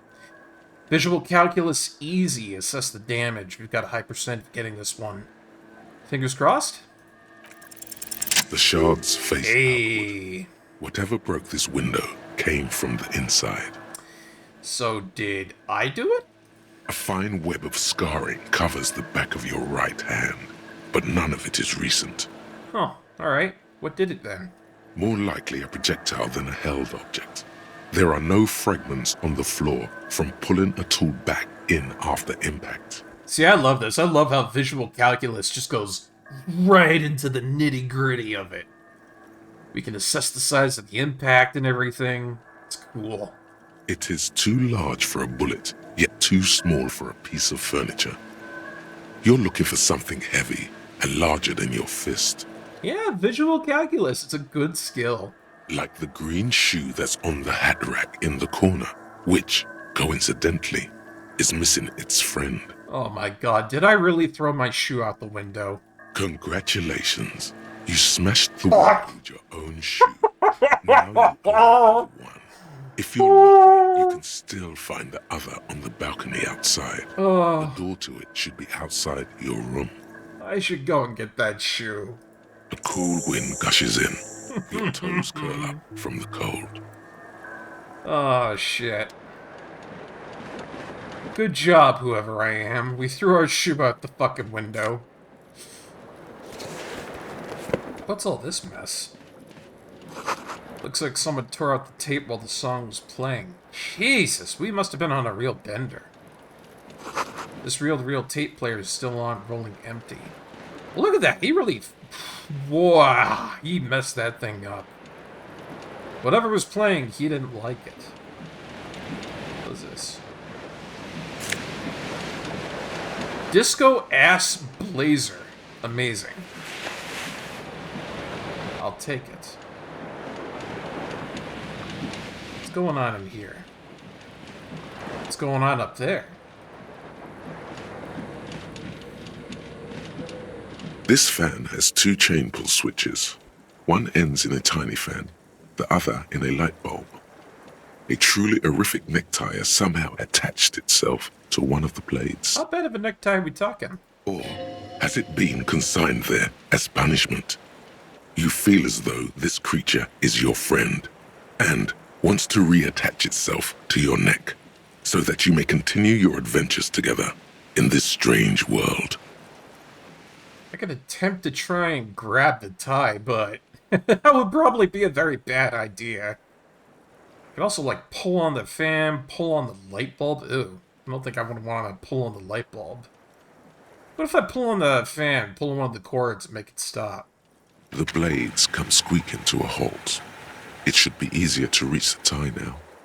Oh, fair enough. Look at that. Small actions like that in this game upgrade your chances from being abysmally bad to being really, really good. Let's grab the tie. You swoop up and catch the tie. Snap. It's released from the blade. Warning, warning. The necktie is no longer contained. The necktie is no longer contained. Erect the barriers. Get behind something, guys. What you have in your hand is a fantastically colorful tie with 4 or 5 different patterns. The knot reminds you of a noose. Grim. But yeah, now that we've gotten that, let's go into the bathtub area here. Oh, I got a shirt up here? Cool. You see bottles in the bathtub. Wine, beer, and sweet liqueurs. How much did I have to drink? Seriously. I got one shoe on. I've got this nasty necktie on. To be fair, that does look pretty awful. At the very least, I have my shirt, my pants, and my jacket. And a horrible hangover. Wow, I've seriously got just like nothing going on here. Let's check this out. What we got going on. A mirror hangs above a bent and broken sink. In a fierce discharge of masculine energy, someone has ripped half the faucet off. Oh, dollar bet it was me. Hot water sprays from the base and steam covers the mirror.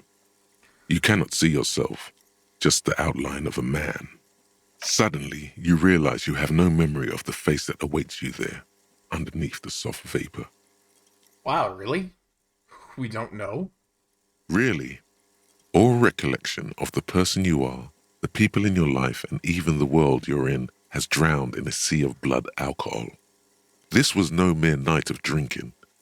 It was a deluge of world-ending proportions. So we don't remember anything because we drunk ourselves to near death. Wow. So I have got amnesia, I guess? Well, let's wipe the beer, see what we've got going on. As you slowly reach your hand towards the surface of the mirror. Abort. You clearly have not thought this through. You won't like what you see there, and you will never unbecome it. Okay, maybe I should check my face first, see if I wasn't, too bad.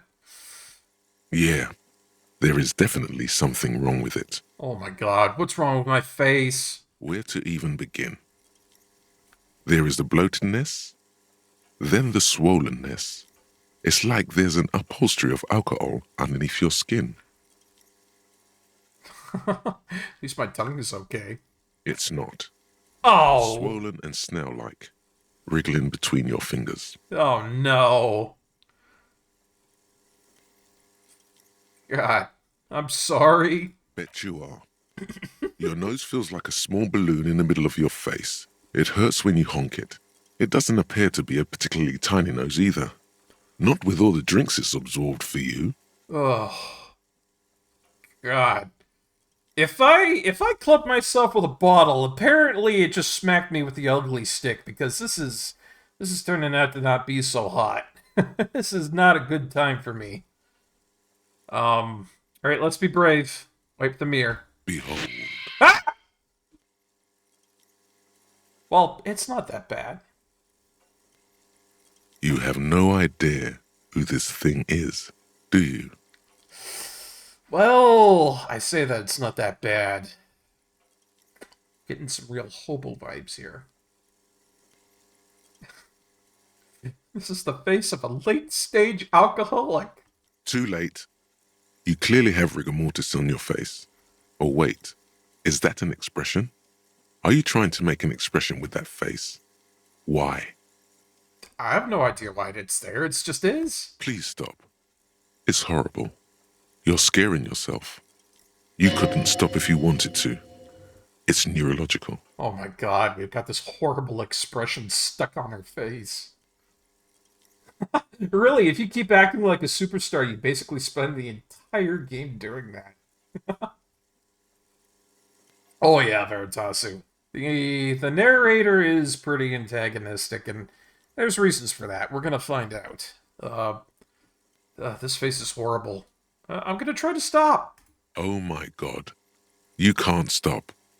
It's like it's not even voluntary anymore. You have worn that grin into your face and now it won't come off. That is an impressive amount of psychological damage. That you can't stop smiling like that. He's even got the one eyebrow raised up and everything. Holy shit. What does it even mean? What is the emotion you're trying to convey? I think it's for the ladies. Please promise yourself you are not going to try it on any of the ladies, whatever happens. I love the dialogue options for this. I promise, just lie to yourself. And then nobody tells me what to do.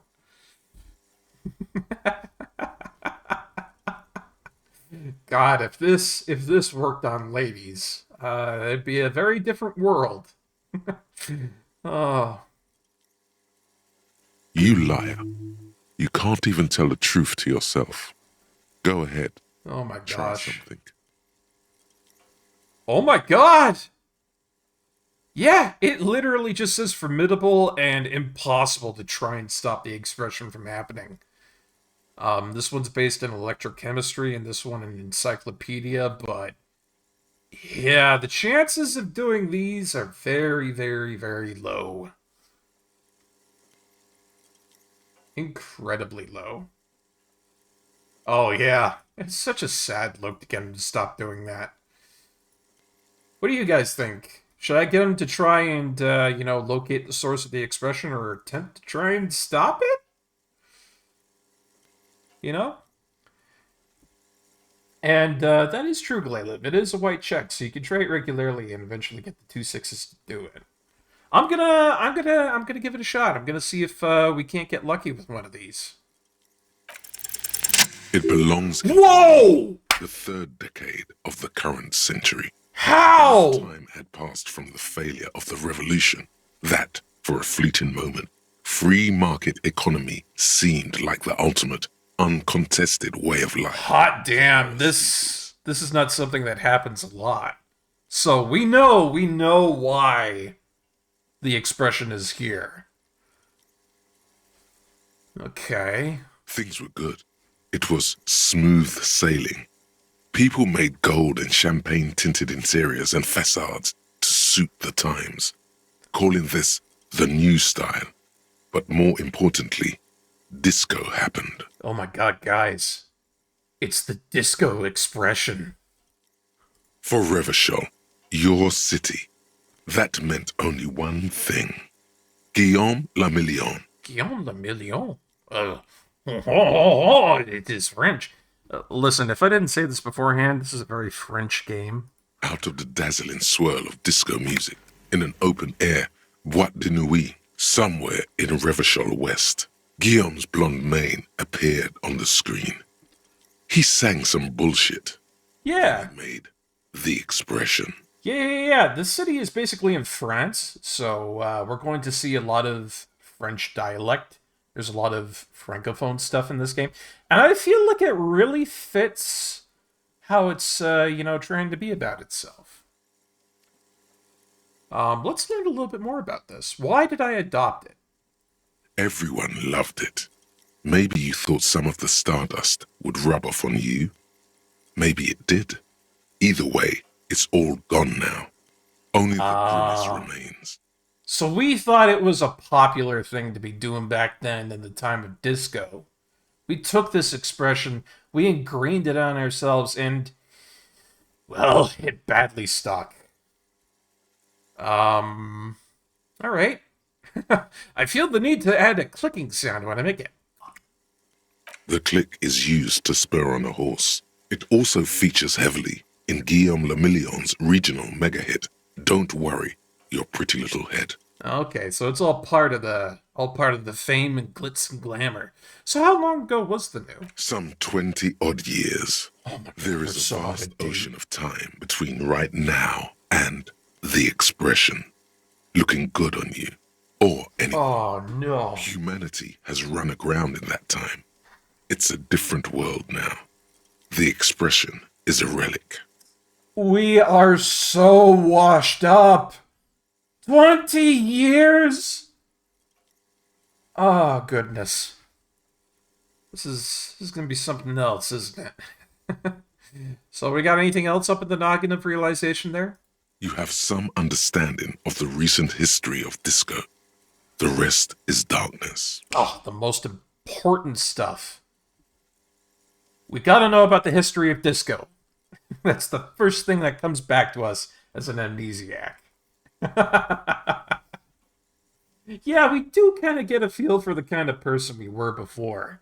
Apparently not, Veritas. Apparently we're not supposed to be smiling post-disco. This is an unmitigated disaster, as they put it. This is bad. It doesn't have to be. You can swoon over Guillaume and his champagne-corked smile whenever you want to. Maybe some of the stardust will return. Oh, but this is an actually very interesting thing that we've just done. Succeeding that has given us a thought. Let me just kind of lay that down for you guys. Thoughts, there are a lot of them. And they're basically things that you can slot in if you have enough slots. And they give you debuffs while you think about it. But they give you a whole bunch of really good things if you work them out in your head and then have them slotted in. They will give you interesting buffs. They will give you different modes of gameplay. And then one of the ones that we've unlocked here is about Guillaume de Millon. Whatever happened to Guillaume Le Millon, who with his amber mane and sparkling teeth beguiled the tattered remains of the nation? While you suffered and suffered, did he materialize in a cloud of cocaine dust? Or did he simply stand in the corner and melt into the slendering new lines of some starlit boîte de nuit 20 years ago? Spare a thought for his great ass, too. Or wait, maybe he became a police officer in Revachol West. Yeah, they also change how you behave, too. So these are interesting things to have. And I feel like it's kind of a bonus to have you here right now, Glailev. Because now we know things like a boîte de nuit being a nightclub. I wouldn't have known that.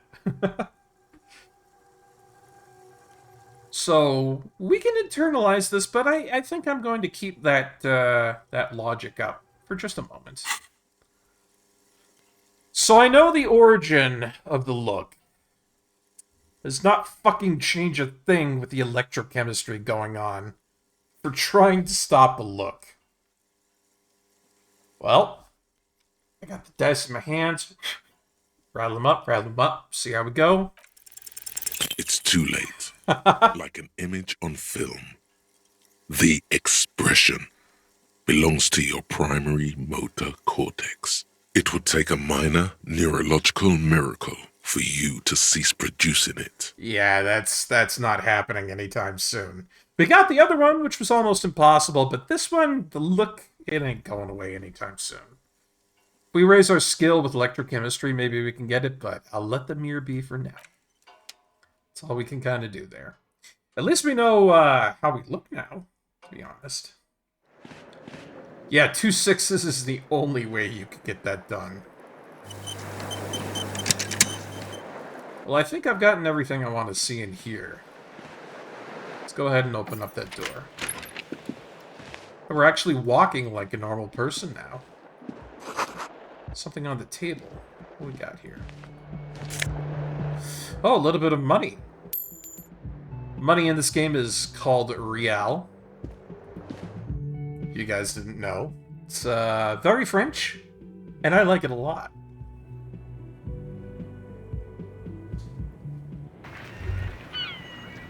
The smell of the sea makes you dizzy. Ah, see, I came out this way because I heard about the window, right? And there's my shoe laying right there. Gust of briny wind washes over you. Come hither, tiny shoe. There they both are. 2 identical shoes. Both copiously green and indiscriminately snakeskin. Reunited on your feet. Woohoo! We got shoes, baby! Like 2 baby crocodiles. How do they fit? Good. They're balanced. Comfy. Feels like the only good thing about you right now. Oh, Truth be told. Depressing, but, you know, we're getting to a good point here. You know, we're getting to a good point of not being so drubbed over the head that we couldn't even remember how to have motor skills. So now that we have our shoes all composed back together, we get some composure, but it's a -1 in savoir-faire. So we got our stuff. We're looking pretty slick right now, I would say. As you can imagine, these minuses and bonuses heavily impact what goes on in here with our skills and whatnot. And so some things are doing pretty good, but my savoir-faire, it is 0. I am not sneaky. I am loud like an ice cream truck. That's, it's gonna be interesting in the game to come. But let's get our bounds about here. Let's learn a little bit more about our world. In fact, there's somebody smoking over here. Calendar says it's March, the year is 51. So I guess 1951, considering all the technology and whatnot I'm seeing around here. Hello, officer. Officer, well. The young woman raises a cigarette to her lips. No. There's only one solution to this. You're a businessman. I'm a businessman. Chief Executive Officer. Hey, that sounds good to me, guys. The young woman shakes her head slowly. Chief Technical Officer? No. You're a police officer, sir. You're shitting me. I'm not. Unless you've been shitting us all this time.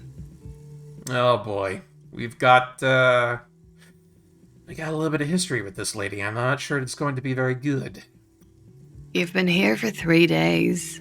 On official police business, no less. Can you tell me anything about that? Couldn't say. In truth, so far, mostly drinking. So I can ask her, why don't I remember being a cop? I can tell her who in their right mind would let me be an officer of the law, or if I really felt like it, I could try the expression on her. You know, the one for ladies.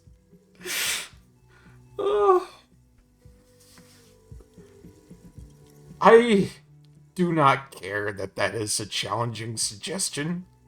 I'm gonna click it because I like it. Try the expression. Come on, why are you still doing this? It worked? Even I'm surprised. I'm at death's door, bloated, a goner, and still, does the longing ever stop? Alcohol raises testosterone levels, especially in men. The levels remain elevated after inebriation ends and the pain begins. You seek comfort. It's only natural. The game knows what it's about. She puts out her cigarette.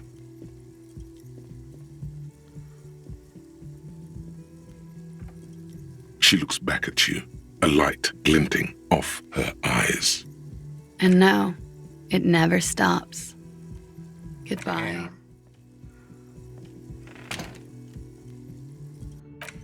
Well, that was a pretty heavy conversation with that lady. What's this? Looks like she left a nice long stub in the ashtray. It's still smoking. Huh. Well, we're starting to getting our bearings about ourselves here. We know that it's March. We know it's the year of, what was it, 56, I think? We've got, like, a tiny bit of money, like 40 cents worth. If you have a lot of electrochemistry, it goes, grab it, smoke it. Get the drag. This is the weekend edition of the satirical newspaper Trompe Le Monde. Wonder what that could mean. Let's go downstairs.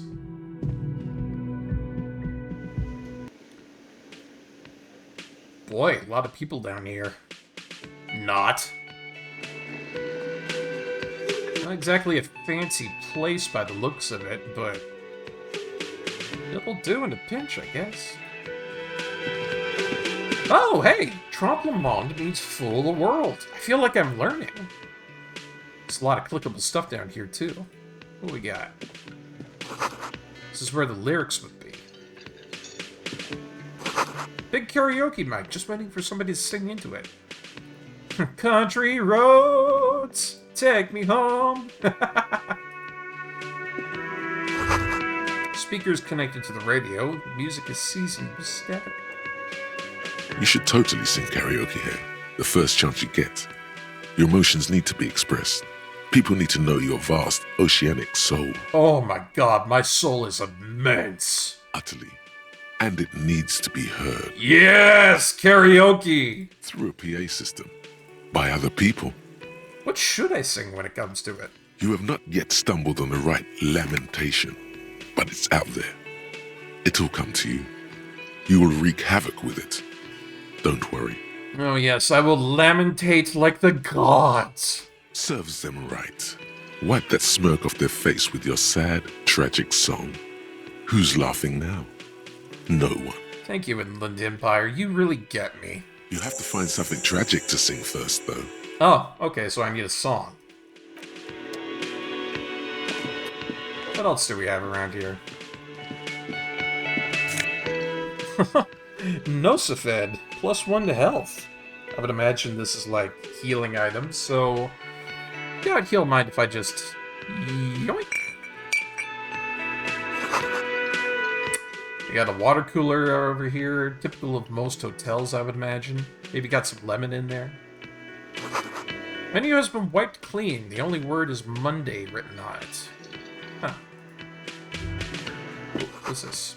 Soft purr of an electric juicer comes from the kitchen. Someone is working. Doors bolted shut. The kitchen reserved for personnel until 1300. Well, hello, new best friend. Tell me all about our new best friend dealings. A man in his late 20s stands behind the counter, inspecting a stuffed seabird. As you approach, he He gives you a sideways glance, then looks down again. Uh-oh. What did our drinking dealings do to insult and hurt this man? That was disdain in his eyes. Even now he's purposely ignoring you. Oh, God, empathy, you didn't even need to tell me that. I was picking up on that straight up from trying to talk to the guy. Now, something tells me you do not like me. Oh no, you're a hero. A real hero cop. Ah, fuck. Could the massive property damage upstairs have anything to do with this? You're being sarcastic. Am I? Or did you ride in, take the body down, solve the murder, and not trash my hostel room? Wow, I could flex my authority if I really wanted. But I'm not gonna do that, I'm not a dick. Or am I?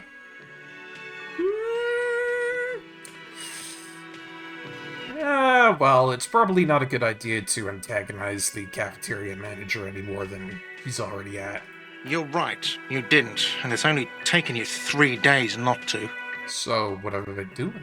No, I haven't seen you around. I'm not always here. Alright, what's he doing with the bird? A competent work of taxidermy. The white and brown seabird lies among piles of coasters and drying mugs. One of its wings broken. The man is trying to mend it. Looks like the bird was ripped off the shield that was used to mount it. Most likely on a wall. Oh, God. Please tell me I didn't have anything to do with that, too. Something about it makes you feel bitter. Oh, no! God.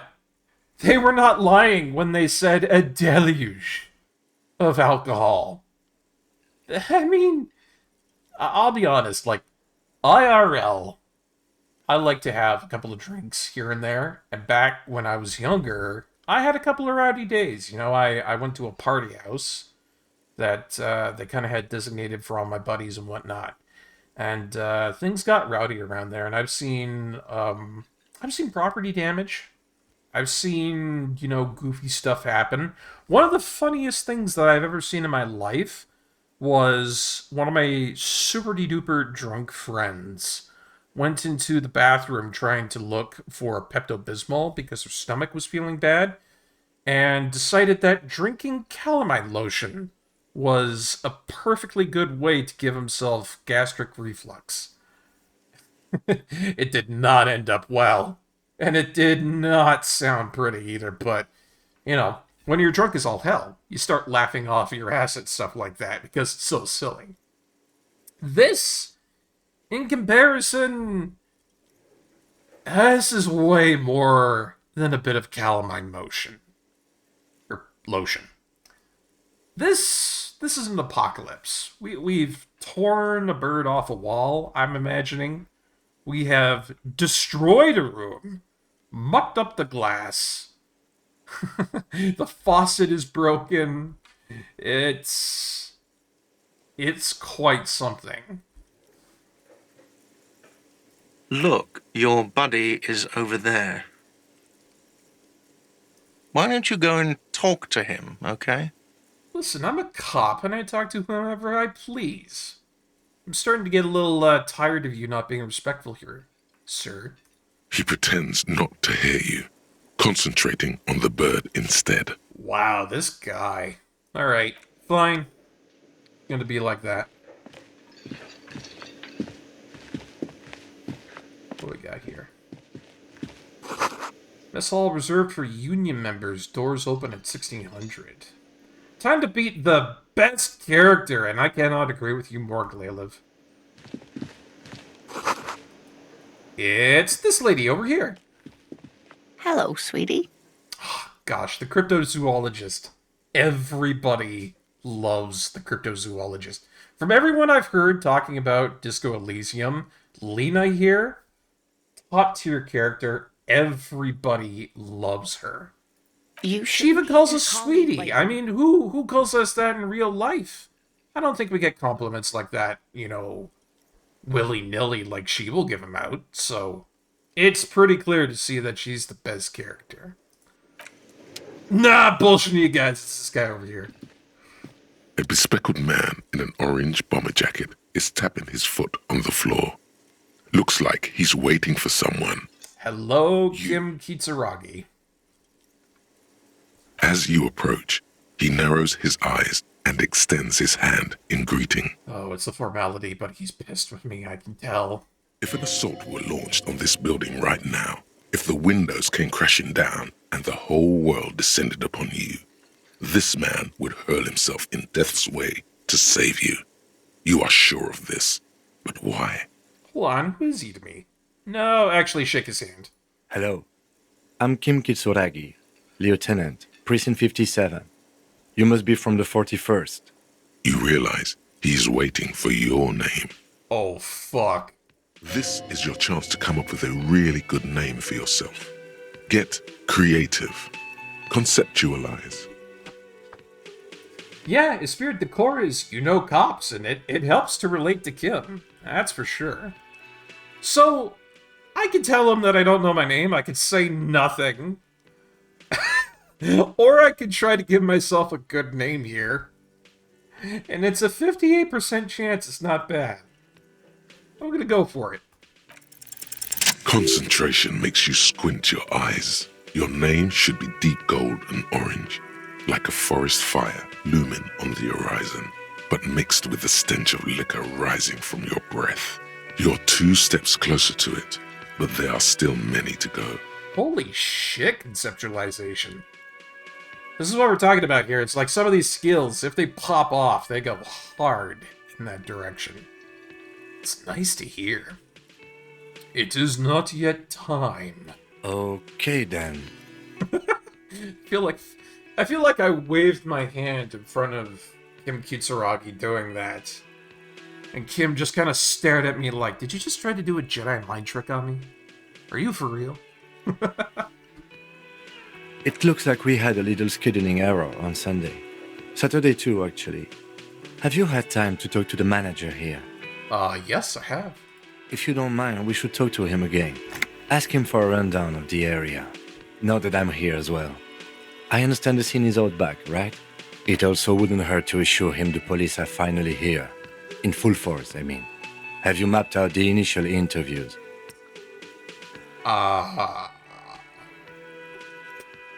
Well, I feel like it would be good to lie to him. I haven't. Okay, we'll have time for that after we take a look at the coroner's case. Have you removed the dead body from the tree? No.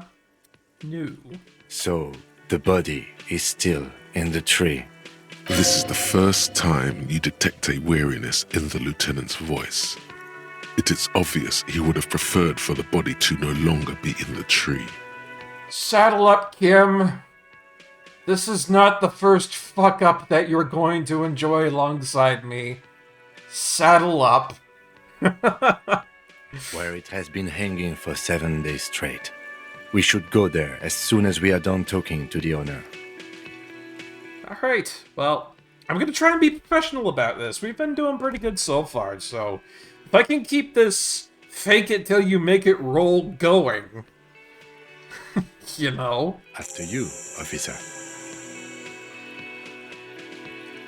If you're about to embark on an investigation, shouldn't you have a badge? Fair enough logic, and let's check our pocket for that. You mean you don't have a badge? Oh, fuck. Well, like I said, Kim, disappointment central. Leaving dead bodies outside in the weather for a week straight. I don't have my badge. I don't remember I'm a cop, but I haven't told you that. Oh, yeah. We are going to have a good time together here. Losing your identification card is a serious matter. My vehicle has a shortwave. You can use it to report your badge missing. I advise you to try to locate it as quickly as possible, but getting the body down should still take precedence. See, I like that he's remaining very professional about this, but I can feel the tensing in his left arm wanting to deck me across the face for being such a slovenly piece of shit. Lieutenant Kitsuragi is now in your party. You can talk to him whenever by interacting with him. Alright, best buddy Kitsuragi.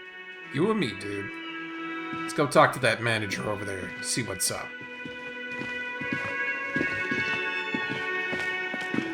Sir, I have just been told I'm a cop. You will respect me. The man with the unimpressive beard notices you approaching. He drops the ledger he was holding and turns to the lieutenant. The world's most pathetic buddy cop movie. That is a good way to put it. Oh. Mr. Gart, right? You know, you run this place. I'm still hoping by the end of this, by the time we get outside, that we will maybe have a bit of a better grip on ourselves. You know, because the fake it till we make it play is working so far. You know, it doesn't seem like we're fucking up too badly here, but we know we are a mess. Yes. I am Kim Kitsuragi from Precinct 57. This is an inter-district investigation, so joining me from Precinct 41... I have the option to say nothing, so I'm going to go for it. Right. Now, I know it took us a while to arrive at the scene. It also took you a while to call us and report the dead body. It was you who placed the call, yes? See, I like that in dialogue, especially in dialogue-heavy games like this. If I had an opportunity to say nothing, that's fantastic. They had that in Cyberpunk 2077 as well. More games need to include that. No, I only just got here. It was probably Sylvie who called you. She usually works the bar here. I'm only temporarily taking over her duties. Do you have her number? As a matter of fact, I do. Well, well, well. We have a number on the call reporting the crime. The plot thickens. You said you just got here. From where? Are you a local? What, of Martinez? No, I live in Jamrock. I only sometimes come here to keep an eye on the place. This is just one of the many, many cafeterias I manage. Oh, big shot cafeteria manager. But you still know your way around, yes? In case we need directions. Yes, I know where some things are, but as I said, I don't live here. I just used to work here. And I'm not going to start working here again, if that's what you think. I didn't imply that. Detective. Yes, Kim? What would you like, sir? I have everything. You? Oh, you mean questions. Well, I think a little interrogation could be good for us.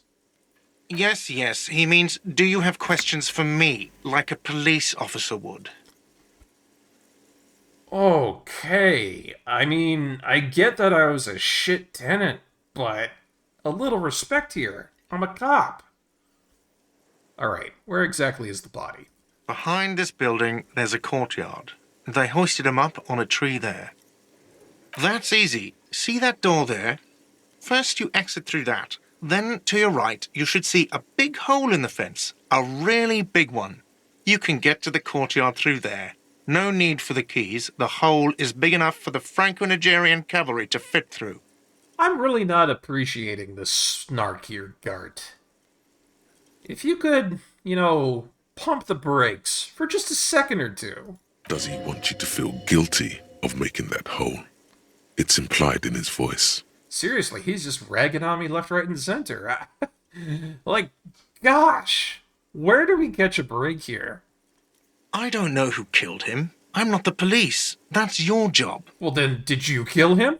What are you, crazy? Of course I didn't kill him. Doesn't really sound like you're making a good case for yourself, being all defensive like that. She went away because none of your business. Extra fine. No, I'm not the bartender. I'm the cafeteria manager. He's very animated all of a sudden. This is clearly a touchy subject for him. Okay, well, what's the difference between them then, Guard? I have 3 cafeterias I manage. 3.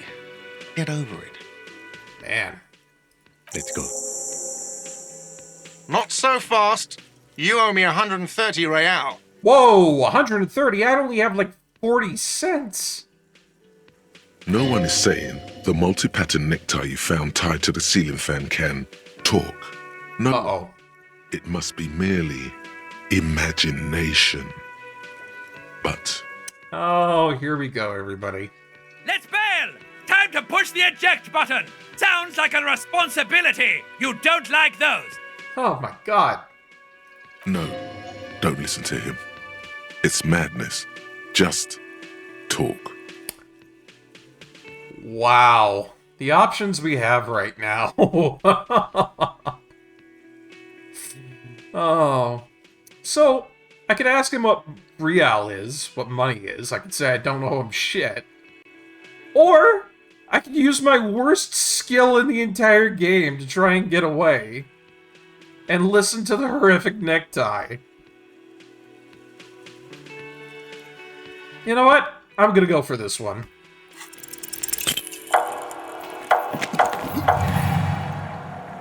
One moment you're running like the wind. Then you've suddenly turned around and are giving him the finger. Furiously. With both hands. Why? Oh man, this is not gonna turn out well. Why did I do this? Why did I have to use both my hands to flip him off? Why both? Watch out!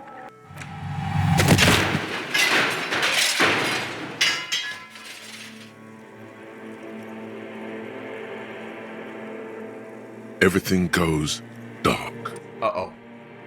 Back so soon. Oh no, we just got away from you, ancient reptilian brain. It was worth it though. Admit it. You just missed the quarter light. The darkness on the edge of town. How's it going out there? Are the tiny apes screaming about money yet? I think the tiny apes have started screaming. Yes. Did one of these tiny apes have a pale green face? There I am on the floor again. My natural position. What? It's a joke, sweetie. I didn't actually think you saw the kind green ape of Salsafra in a hostel in Martinez. That would be ridiculous. Are you okay? Everything but my ego is intact. No. You have sustained a trauma to your lower neck. In addition, you have strained your left trapezius muscle. Pain surges down your back when you move. I am not very okay. Ma'am, are you all right? Oh, I'm fine. He just tripped over my chair. Check on him. Sir, I didn't mean for this to happen. I'm sorry. This has always been a cop-friendly place. The drinks are on the house, okay? There were a lot of drinks on the tab. I still have to charge you for 3 nights and the broken window, though. That's 100 square. Thank you for your cooperation, sir. Now, if you could administer some first aid to me, that would be very neighborly. Don't thank me yet. You still owe me 100 real. If you don't have it by tonight, I just can't let you up there. And for God's sake, watch out for yourself. Oh, one's an irritated philosophy major, the other's a washed-up disco guy. They fight crime, and it's amazing. By the way, where is home? The address is coming up blank, and this place sure isn't it. Do I even have a home? But you've been at this hostel cafeteria for only 3 nights. Where were you before? You had to be somewhere. South? You don't really know, do you? Does this mean I'm homeless? South, maybe. Doesn't sound like somewhere you can stay if you run out of money. Well, Encyclopedia's given me the choice, so maybe I can trace the way back. You can try. Run some addresses in your head when you get the time. Maybe a street or an apartment will appear. Thank you, Encyclopedia. We now have Lonesome Long Way Home. Gives me a nice little Encyclopedia factual memory bonus to that. And it's just basically me thinking about where I used to live, if I do have a home. I think I'm going to internalize this. Start thinking about that. Oh boy. Ma'am, I am so sorry I bounced into Hello, you like an sweetie. idiot. Wait, who's Sweetie?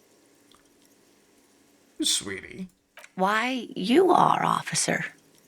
Maybe I am. And have you found anyone to be sweet to? Huh. What was with that fucking wink? And the wink. Now we've got a wink issue. I see you are still grieving. Well, I won't pry. You must forgive me. I'm getting so scatterbrained. I completely forgot to introduce myself. I'm Lena. My husband Morel and I are staying with our friend Gary just down the street, but I come here for tea when they're away. All right. She's a sweetheart. I do like Lena. Lena is one of my favorite characters in this game. This Lena is wacky enough for the Motley Crew. Hire her on the spot. Hire her on the spot. Oh my god. I could ask her for money. Oh man. Yes, officer. You look rather dazed. Like a stunned fox. But surely things can't be that bad. She won't judge you, no matter what you say. Oh. Okay. You know where we are, right? Actually, I do know where we are. Fun enough. She's a good person, and she's trying to check up on me, and for whatever reason, I know that I am in Revachol. That's right. In a hostel called the Whirling in Rags, to be precise. Yes, and Revachol? I used to know it was really cool in the 30s. The new disco dancing. It seems like a lifetime ago. Much has changed, but it is still the most beautiful city in the world. A rare jewel set in the sand between the pines. Everyone says so, even foreigners. Wow. So apparently Revachol is a really nice place. Which doesn't make a lot of sense, to be honest, guys, because I remember that starting out this game here, we looked out at the war-torn city, is what they called it. So, pick a lane game. Like, is it a piece of crap or is it super beautiful? And if it used to be super beautiful and it turned into a piece of crap, what happened there? Speaking of history, you know what year it is. Yes. Yeah, actually, I do know that. We checked the calendar upstairs, and it's the spring of 51. That's right, dear. How splendid. Here, take this pen. Knowledge should always be rewarded. Well, isn't that such a nice thing, Lena? My goodness. Her relief is palpable. She was getting pretty worried about you there, but now she relaxes her shoulders. See, it checks to check thing. It pays to... Crap. I'm having myself a bit of a mind fart here, too. It pays to check things in video games. I can tell that this is taxing for you, so I'll just ask one more question. What regime are we living under? What mode of government? Ooh, some kind of a democracy, a dictatorship, a warrior civilization. I mean, governed by intelligent machines that perform calculations to determine the freest market. Everyone hustles and grinds like a badass visionary. There's the capitalist right there.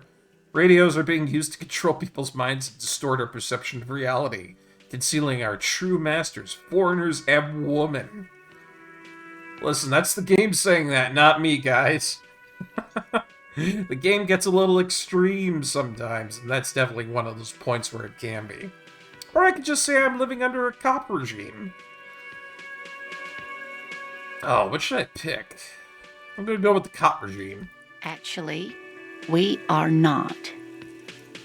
You could say that about almost any other nation, but not Revachol. Try it one more time, officer. What mode of government? Damn it. I was really hoping it would be a cop world. Okay, well, let's see. That's unfortunate. Authority seems to be very, very sad about that. What could it be? What could it be? Maybe some kind of democracy? Dictatorship? I wonder. I'm gonna go with democracy. Nope. Sadly not. Revachol is what's called a zone of control, under an alliance of foreign powers called the Coalition. We have no government of our own, and what democracy we have is market-driven. Huh. So if there's no government, how do we have cops? Oh dear. And you were doing so well. Uh-oh. There aren't any cops in Revachol, not in the traditional sense. The status of law enforcement has been a complicated matter since the revolution. So we've got some interesting stuff ahead for the cops here. But we should stop for today, sweetie. You look like you need a break. Besides, I'm not the best person to explain the big things to anyone. She's scared now. She's realized you really are brain damaged. Shit. You were doing quite well up until the end there. It does look like you're having trouble remembering things. History and places. Remembering reality in a word. It's very odd. Yes, well, dropping myself over the head with an alcohol bottle tends to do that to somebody. A sigh. The lieutenant buries his nose in his notebook. Ah, great. Now Kim is embarrassed for me. But maybe a fresh set of eyes is what the world needs. And while I'm no doctor, such bouts of amnesia are often temporary, so I wouldn't worry too much. She means this sincerely. Worrying won't do you any good.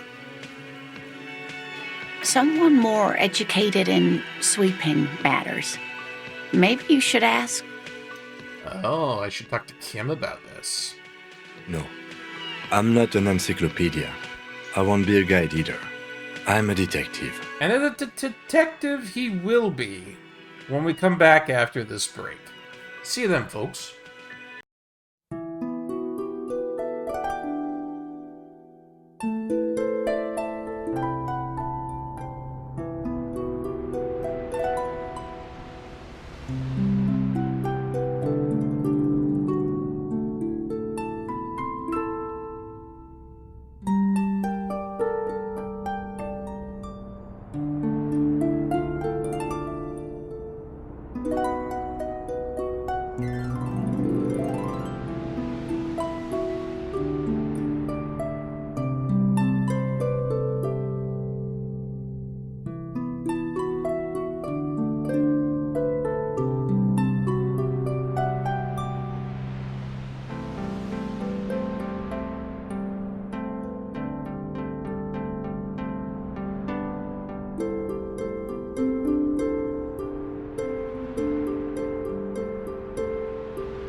everybody, welcome on back. Thank you so much for waiting. Let's go ahead and get back into the wild world of Rivershell, where we have been going through the fallout of a very, very drunken stupor, and where Kim Kitsuragi has decided he will not tell us about the world. Amnesia be damned, he's not doing it. Of course. Then I don't know. Someone rich, maybe? Wealthy people are educated. Though I don't know where you would find a wealthy person in Martinez. Well, we should probably say sorry for crashing into her. Oh, I'm perfectly all right. I'm more worried about you. What was that? It's like my body had a will of its own. I was running, my torso turned, my hands made this lewd gesture. I'm very sorry you had to witness it. Don't beat yourself up over it too much, dear. People do strange things when the old fight or flight kicks in. I'm just glad you weren't injured. Well, we gotta get going now, because we're a cop. Of course, dear. We have a crime to Good solve. luck with your case. Kim, any thoughts on that? Yes? Tell me about the case. What do you want to know? Literally anything about it. I can't remember a single thing. Maybe you can tell me what you do know to help me narrow it down a bit. Literally nothing. Do you want me to brief you? Yeah. 3 days ago, the RCM Emergencies Desk received a report about a security guard who was found hanged in Martinez. An anonymous caller said there was a dead body behind the Whirling in Rags hostel cafeteria. The cadaver had been there for 4 days. No one had come to investigate. Well, that does not sound good. During that time, the victim had been stripped of his belongings. The caller did not identify him, but used the word lynching. There is an ongoing labor dispute between the local dock workers and the logistics company Wild Pines. I was told we should approach the death as part of this dispute. Okay, so this whole case is hinging on the murder of a security guard who got caught up in a dispute between local dock workers and a company. That sounds kind of complex, to be honest. A security guard or worker of some sort, hired by Wild Pines. This was just hearsay from Martinez, of course. We need to find out the truth. Right, gotta find out the truth. They didn't identify themselves in any way. The tone was muffled using a device of some sort. The desk could identify neither the caller's age nor sex. Now, why would the person who called in the murder hide themselves? There's a strong prejudice against involving the RCM in what's seen as union matters. The dock workers' union is the de facto police in Martinez. Now it appears they've started executing too. We cannot allow that. Well, yeah. It wouldn't be good if the police got usurped by the dock workers. Just to be clear, we are police officers. It's our job to find the killer. That's the case. Uncover and arrest the killer. Yeah, but would you say this is a mysterious case? No, it's not a particularly mysterious case. Well, why not? The deceased is a security guard for a corporation involved in a labor dispute. It doesn't take a DeLorean polymath to put the pieces together. I just don't see the case getting more mysterious than that. DeLorean polymath? That is not a word that you hear brought up in usual casual conversation. Really kind of sets Kim Kitsuragi apart from everybody else. He's got a brain up there. For damn sure he's got a brain up there. A white male in his 40s, what more do you need? I'm relieved that you agree. He is glad and surprised to see an officer who can appreciate the less than spectacular. Yay, we're getting along. After coming to him and acting like a spectacular fuck up the size of Mount Everest, we're finally starting to make some headway in some buddy-buddy cop. Low-key getting together. Oh. Do you know the feeling when you've begun filling in a crossword, but some of your answers don't quite seem to fit?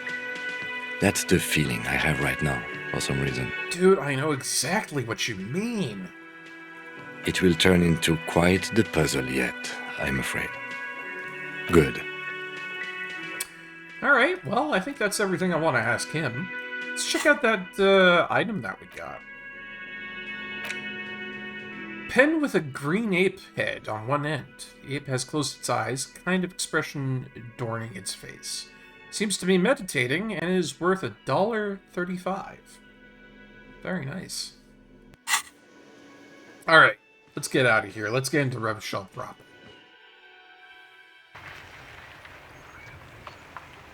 Here it is, everybody.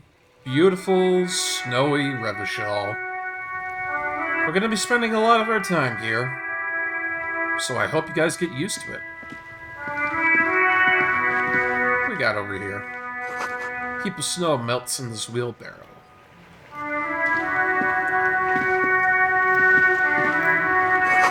Street sign reads, "Fuck the police." And pigs go home on the other side of it. Well, isn't that just a friendly welcome? The RCM in Martinez. What can I help you with? I have some questions for you, particularly... Of course. What can I help you with? Particularly the graffiti. Excuse me? She's uncomfortable. Maybe you should drop this line of questioning. Nope. Gonna point straight to it. Oh. Well, I didn't write it there. I'm just sitting here. Yeah, what about the pigs go home thing? I don't know anything about that either. As I said, I didn't write it. Pig is a widely used term for members of the police. It's not loving. It is very much not a loving term. Even if she didn't write it, she should clean it. Low authority, really?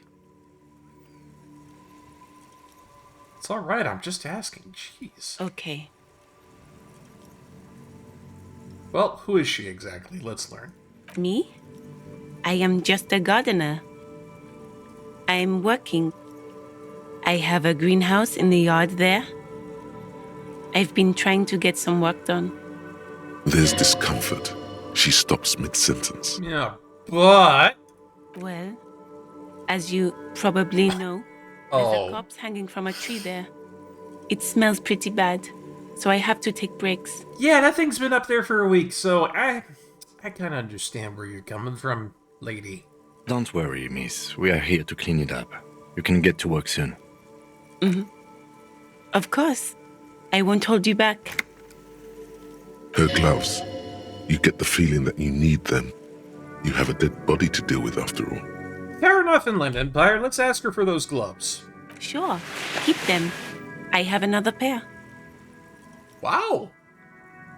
That was surprisingly nice of her.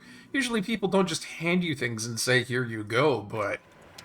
You know, if we're going to be handling a dead body, it'd be nice to have some gloves. These ones, in fact. Just give me a +1 to interfacing. Alley-oop. Holy shit, those things are big.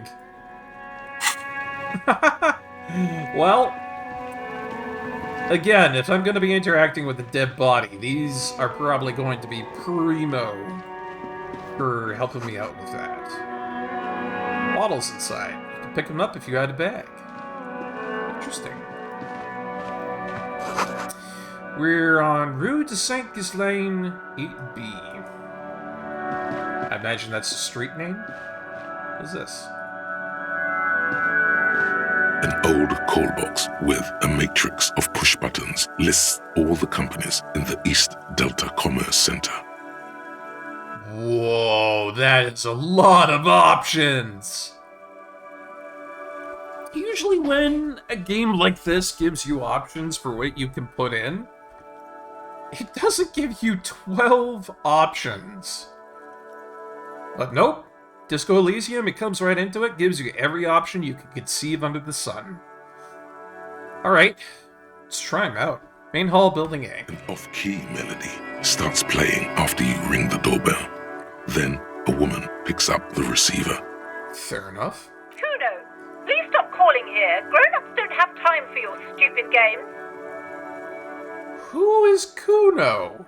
Oh, I'm sorry, officer. I thought you were...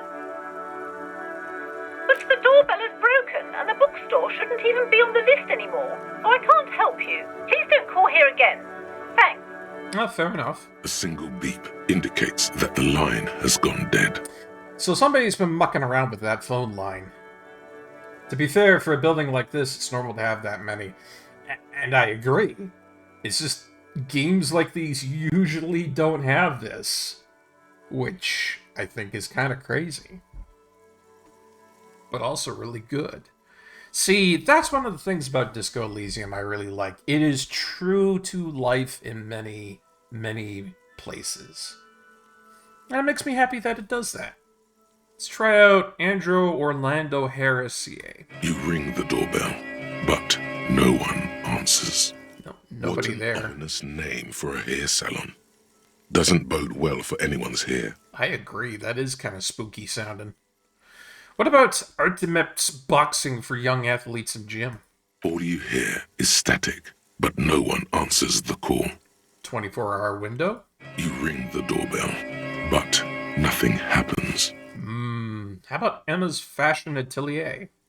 You wait for a minute or two, but all you get from the call box is silence. No one answers the call. Is this place just, like, desolate? I got, like, one back from main hall building A, but, like... seems like an abandoned place, possibly. Looks like someone has melted half the plastic off with a lighter. The doorbell doesn't work anymore. Alright, what about Slipstream SCA? You hear static from the intercom speaker. It sounds as if someone has picked up the receiver, but isn't saying anything. Oh, somebody's there? Is anyone there? Yes, hello. This is Tricentennial Electric. Have you come to place an order? Oh, I don't trust the reverb. She sounds almost antique, as if her voice was being played off an old wax cylinder. A receiver must not be working properly. And Tricentennial Electrics, yeah, that is the wrong area that we've called. My God. Oh no. The lieutenant exchanges a look with you. It's you. My God. I didn't think I would hear your voice here. What is happening? No, something's wrong here. Are you sure she's talking to you? Inland Empire, I do not know. Michelle, just please. Why did you even call? I don't understand. You've been gone for months. I thought you didn't care. The hair on my neck is thoroughly up right now. I thought I'd let you guys know. A little spooked out right now. Of course I care. It's just that I've been going through some tough times. Ever since I came to work here, it's been different. As if my mind's been wiped clean. What the fuck is going on, man? A spot of static overrides her words. When she speaks again, it sounds like she's submerged. It's so nice. It's so nice to be able to finally meet again. Forget about what? She sounds like she's about to cry. Hello? She doesn't answer. You still there? Silence. The only thing you can hear now is static and waves washing ashore on the bay. Kim, what the fuck just happened? Another seagull passes by. It's getting cold standing here, staring at the silent call box. I don't know what happened either. We should probably stop playing with this thing. Oh, fuck. You press the number sign on the keypad that terminates the call. 12 name cards on the call box read. I can try it again. And it's a pretty high success rate, but it is challenging, and I can retry it. I'm gonna go for it. Whatever she says, it can't hurt you. You're a different person now. Stronger, healthier, and... Fingers up. Praise to you, Volition. Thank you for being a high skill. Alright, maybe not healthier, but it's a bonus that you've drunk so hard you can't remember any of your past relationships. Oblivion's the ace in your corner. You got it, buddy. Let's call the lady again. There's a light buzz as you press the doorbell, waiting for her to answer the call. It's cold outside, and you can hear the wind blowing into the speaker. Yes, hello. This is Tricentennial Electric. Have you come to place an order? Can I ask her to let me go inside? My gosh. Oh no, here we go again. Here come the bad vibes again. Relax. Distance yourself from it. Okay, alright. It's a good idea here, Volition. It's probably a good idea. Just gotta relax and distance myself from it. Should probably use that healing item you have to get one above the tripping hazard from dying. That's probably a good idea. We'll go ahead and do that right now. Yeah, we're not a very physical character, which means we're not exactly that all good put together right now. I mean, I can enhance that with endurance, but it's going to be a while before I can get that. Please don't hang up. I just want to explain myself. It's you. My gosh. I didn't think I would hear your voice again. It's just looping. Wait, is she... Michelle, just please. Why did you even call? I don't understand. You've been gone for months. I thought you didn't care. No, really. Do you think it's funny deceiving a police officer? No, wait. Volition said to distance myself from it. I'm gonna distance myself. The voice from the intercom doesn't answer, but you can hear her breathing. Wind blows into your microphone again, crackling and echoing in the box. Alright. Can we talk? Ever since I came to work here, it's been different. As if my mind's been wiped clean. It's so nice. It's so nice to be able to finally forget about you. And then it hits you. You're a recording. She tries again not to cry, and still doesn't succeed completely. Her quiet sobs sound old and distant, as if her voice is being played off a wax cylinder. Real or not, your mirror neurons react. It feels painful to be listening to this. Oh, go ahead, ancient recording. Cry on. Her sound melts into the static from a long-distance phone call. From time to time, you can hear people talking in the distance, but can't make out any words. This is where you hung up the call the last time, but the recording is still going. Ah, so this is where Volition comes in handy. The fact that we have such a high amount of it, it's giving me the option to keep listening, and I'm wondering if this is going to give me any juicy details that I may have not known the first time around. Thank you, Volition. Let us see where this brings us. A phone rings in the office with an old-fashioned chime, and someone walks by in a pair of heels. The static is like a warm blanket wrapped around the sounds. Anyone there? No one replies, but the static grows stronger like rainfall. Then a female voice speaks out, completely different from the one before. Glorious and total somehow. Crawling inside your head. What? Her words are too cold to comprehend. She smells of sodium lights and rain streaks on car windows. Eyes like pilot lights watch your shape in dark hallways, guttering. So... It was a recording trapped in the circuitry from some ancient tenant. This sometimes happens. Shall we conclude here? We have other mysteries to solve. Kim, something very weird just happened to me. Don't take this the wrong way, but during our short stint working together, something weird is almost always happening to you. Oh.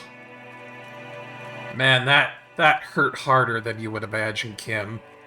That is true. Ouch. True, but ouch. Kim. Ugh. Took him less than an hour before he figured you out. He's sharp. I will give him that. He is sharp. Well, was that whole mess completely over with? Let us try some different things here. Fortress Accident SCA. Silence. No one's home at Fortress Accident. Alright, Revachol Ice City. Silence. No one answers the doorbell. No? What about Whirling in Rags? Nothing happens after you ring the doorbell. They don't want to talk to you. Huh. What about East Delta Pinball? Silence. No one answers your call. Nothing here left except for that empty card, so I guess I'll try it. This button looks new, but someone has removed the name card. Nothing happens when you try to ring it. Huh. This button looks new. It's probably not connected yet. Well, I guess that's everything. I did not expect that to give me such a vibrant recording. That was something else, guys. That was quite the creepy recording. I should have asked Kim how it got stuck in there, but jeez. Oh no, what have we got here? Who's this? Ah. Well, this is an interesting little development. Smells like spoiled meat and curdled dairy. A human being decomposes. Yeah. The most dangerous person in the area, huh? I wonder if maybe I should talk to him. Let's take a look at the body first. The corpse looks at you with bulging white eyes. The face around them does not look human. It's swollen and ready to burst. His lips are fish-like and his tongue like a ball gag in his mouth. After that little description, fair warning, it's about to get a little bit gaggy here, so those with a weak stomach, maybe close your eyes, close your ears. You seem to be holding your breath. A cargo belt twists his neck at an unnatural angle. The body below appears stiff. It's letting out an ungodly rot. The smell seeps in, even through your clenched nostrils. It'd take a pretty legendary endurance check to let go of my nose without throwing up, but let's ask Kim why it's so bad. Active decay. It's okay to throw up, officer. No one is judging. He's about to blow! Cop's gonna blow, Kuno! Oh no. Well, let's try the endurance check. Let's see how it goes. It's a white check. I can try it again. The smell is repulsive. It pushes in from your mouth, more instant and more familiar than anything you'd expected. Yuck. More fever than odor. Yuck, yuck, yuck. Fills your mind, well, flushing you from within. Out it goes.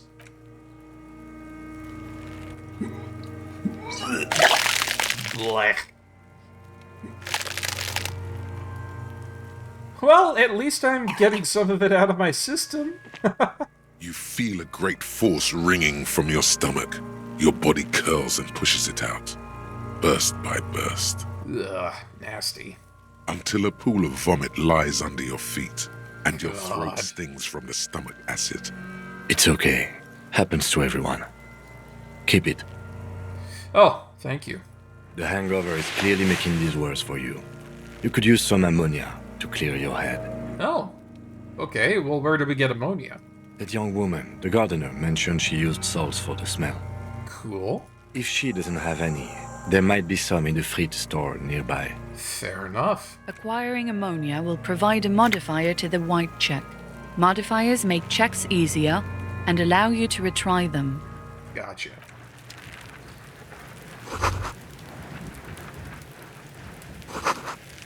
So we can't go up that ladder for kids. It wouldn't hold us. It's a bad idea for trying to do that. Before I do anything else here, I think I'm going to go back. I'm going to talk to the gardener about the ammonia, because I think that might help me out with trying to get through that check. It seems pretty important. If you can't do the check, the game points you towards various ways to fix the problem. That is a nice tutorial. I agree. I can't believe it's snowing again. It felt like springtime just a few days ago. Holy shit. I can't believe it's snowing again. If you're from Canada like I am, guys, that's a very common thing to say. You know? If my body wasn't at 2 and my endurance at 0, you'd have a less possible roll. Indeed I would, but, you know, things in this game are designed to be hard, and I like that. Sure, I'm done with them. Go easy on that stuff. It gave me a terrible headache. Thank you, gardener lady. I'm very happy I didn't antagonize you, because now I have ammonia. Let's see here. I also got the Lieutenant's Handkerchief. It's worth $2.50. And it's embroidered as well. Portier. Is that a fancy handkerchief? I wonder. No one can do everything. This is your weakness. I feel that.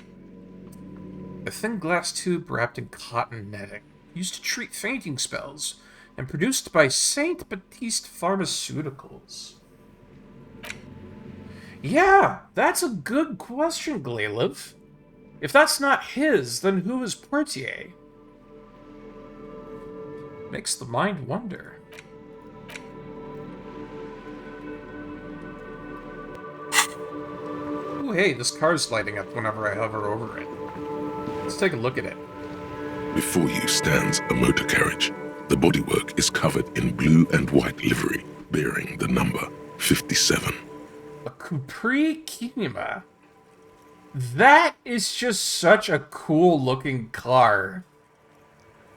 Like, where do I even begin with how cool that design looks for a car? Just the fact that it's got the engine on the back, like, out in the open.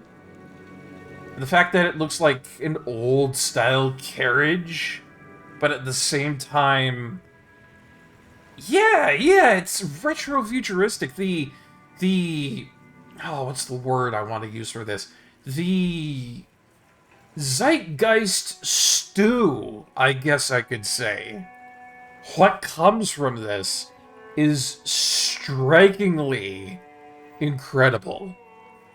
And this is one of those things I really love about Disco Elysium. They know how to do stuff like this really well.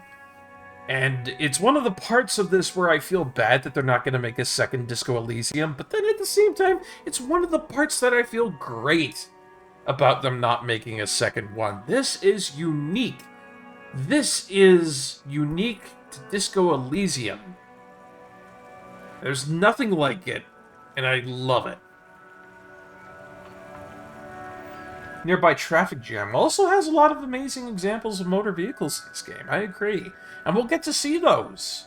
But just this isn't a primer. This is an introduction. It makes you inspired, if you ask me.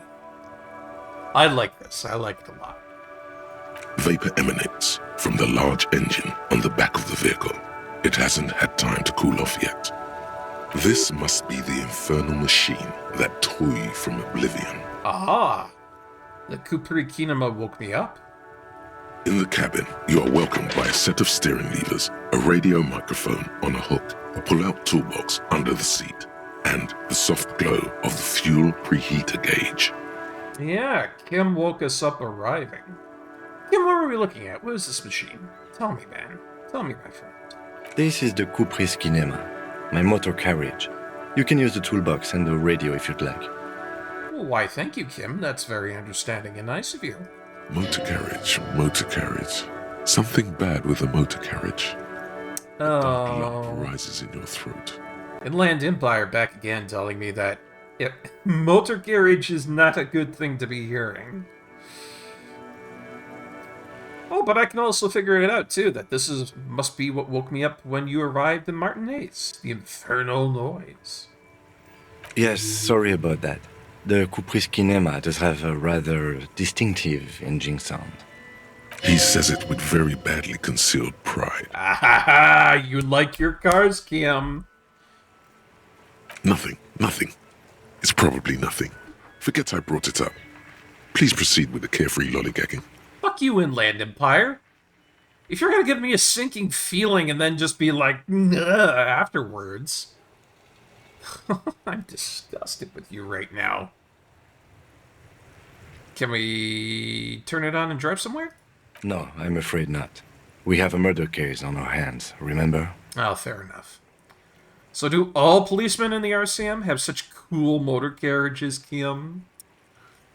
The Kupris Motorcar does provide most of our patrol vehicles, yes. I expect different stats would get a different reaction to that. I would imagine so, too. Let's look around the cabin again. In the cabin, you see a set of steering levers, a radio on a hook, a pull-out toolbox, and the soft glow of the fuel preheater gauge. Oh, I like that fuel preheater gauge. I'm going to tap on that and take a look. As you tap on the gauge, the indicator pin jerks as if startled. It's in the large orange sector, indicating the engine is warm. Next to the gauge is a red switch labeled heat. Once again, really love how they describe how this vehicle is. It feels steampunk almost in a way. I wouldn't say exactly steampunk, but it's got some elements of that. It feels very mechanical. And for somebody like me who likes to muck around in the insides of things, you know, I've fixed washing machines, dryer machines, dishwashers, computers. I muck around with a lot of computer stuff too. I like getting into the nitty-gritty of that sort of stuff, and so when they give you a beautiful, visceral description like this, it makes me very happy. The endorphins in my brain. The neurons start lighting up. There's no use pressing the heat button. It won't start without the ignition key. Translation. We're not going anywhere right now. That's fair enough, Kim Kitsuragi. Alternative translation. Don't even think you can drive my MC.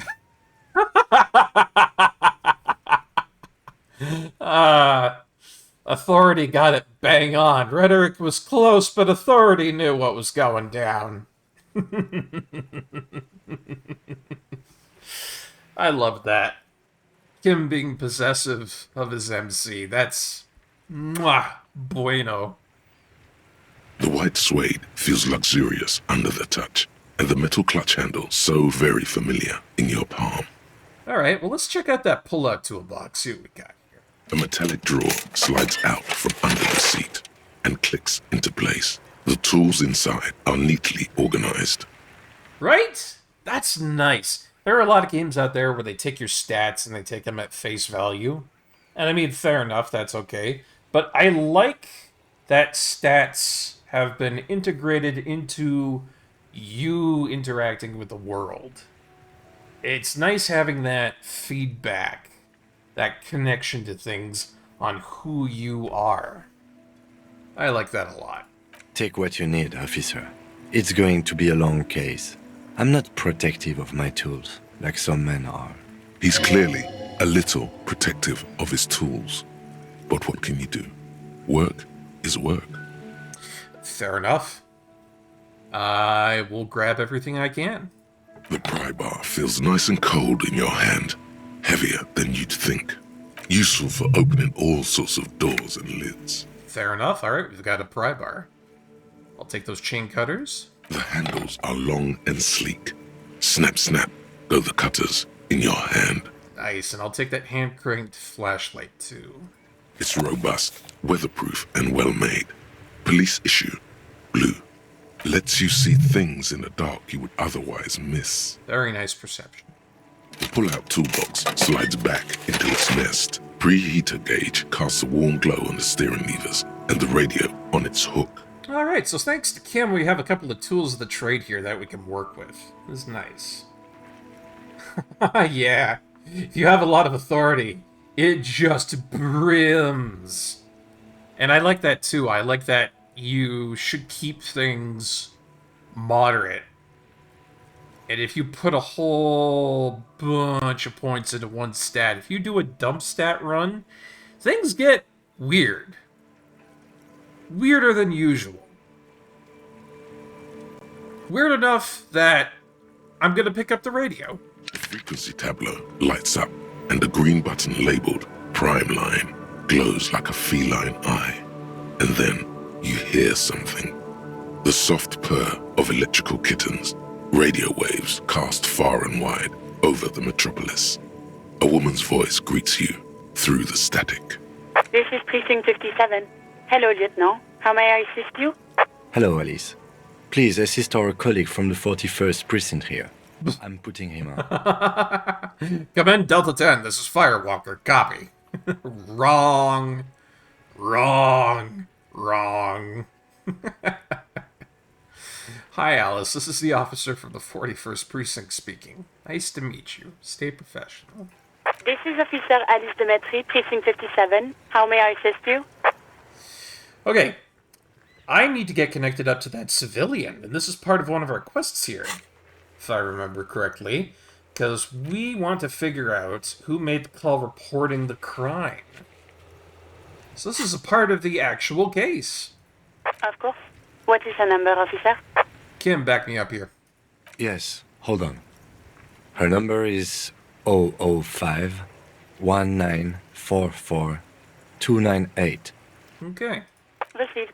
Hold on, officer.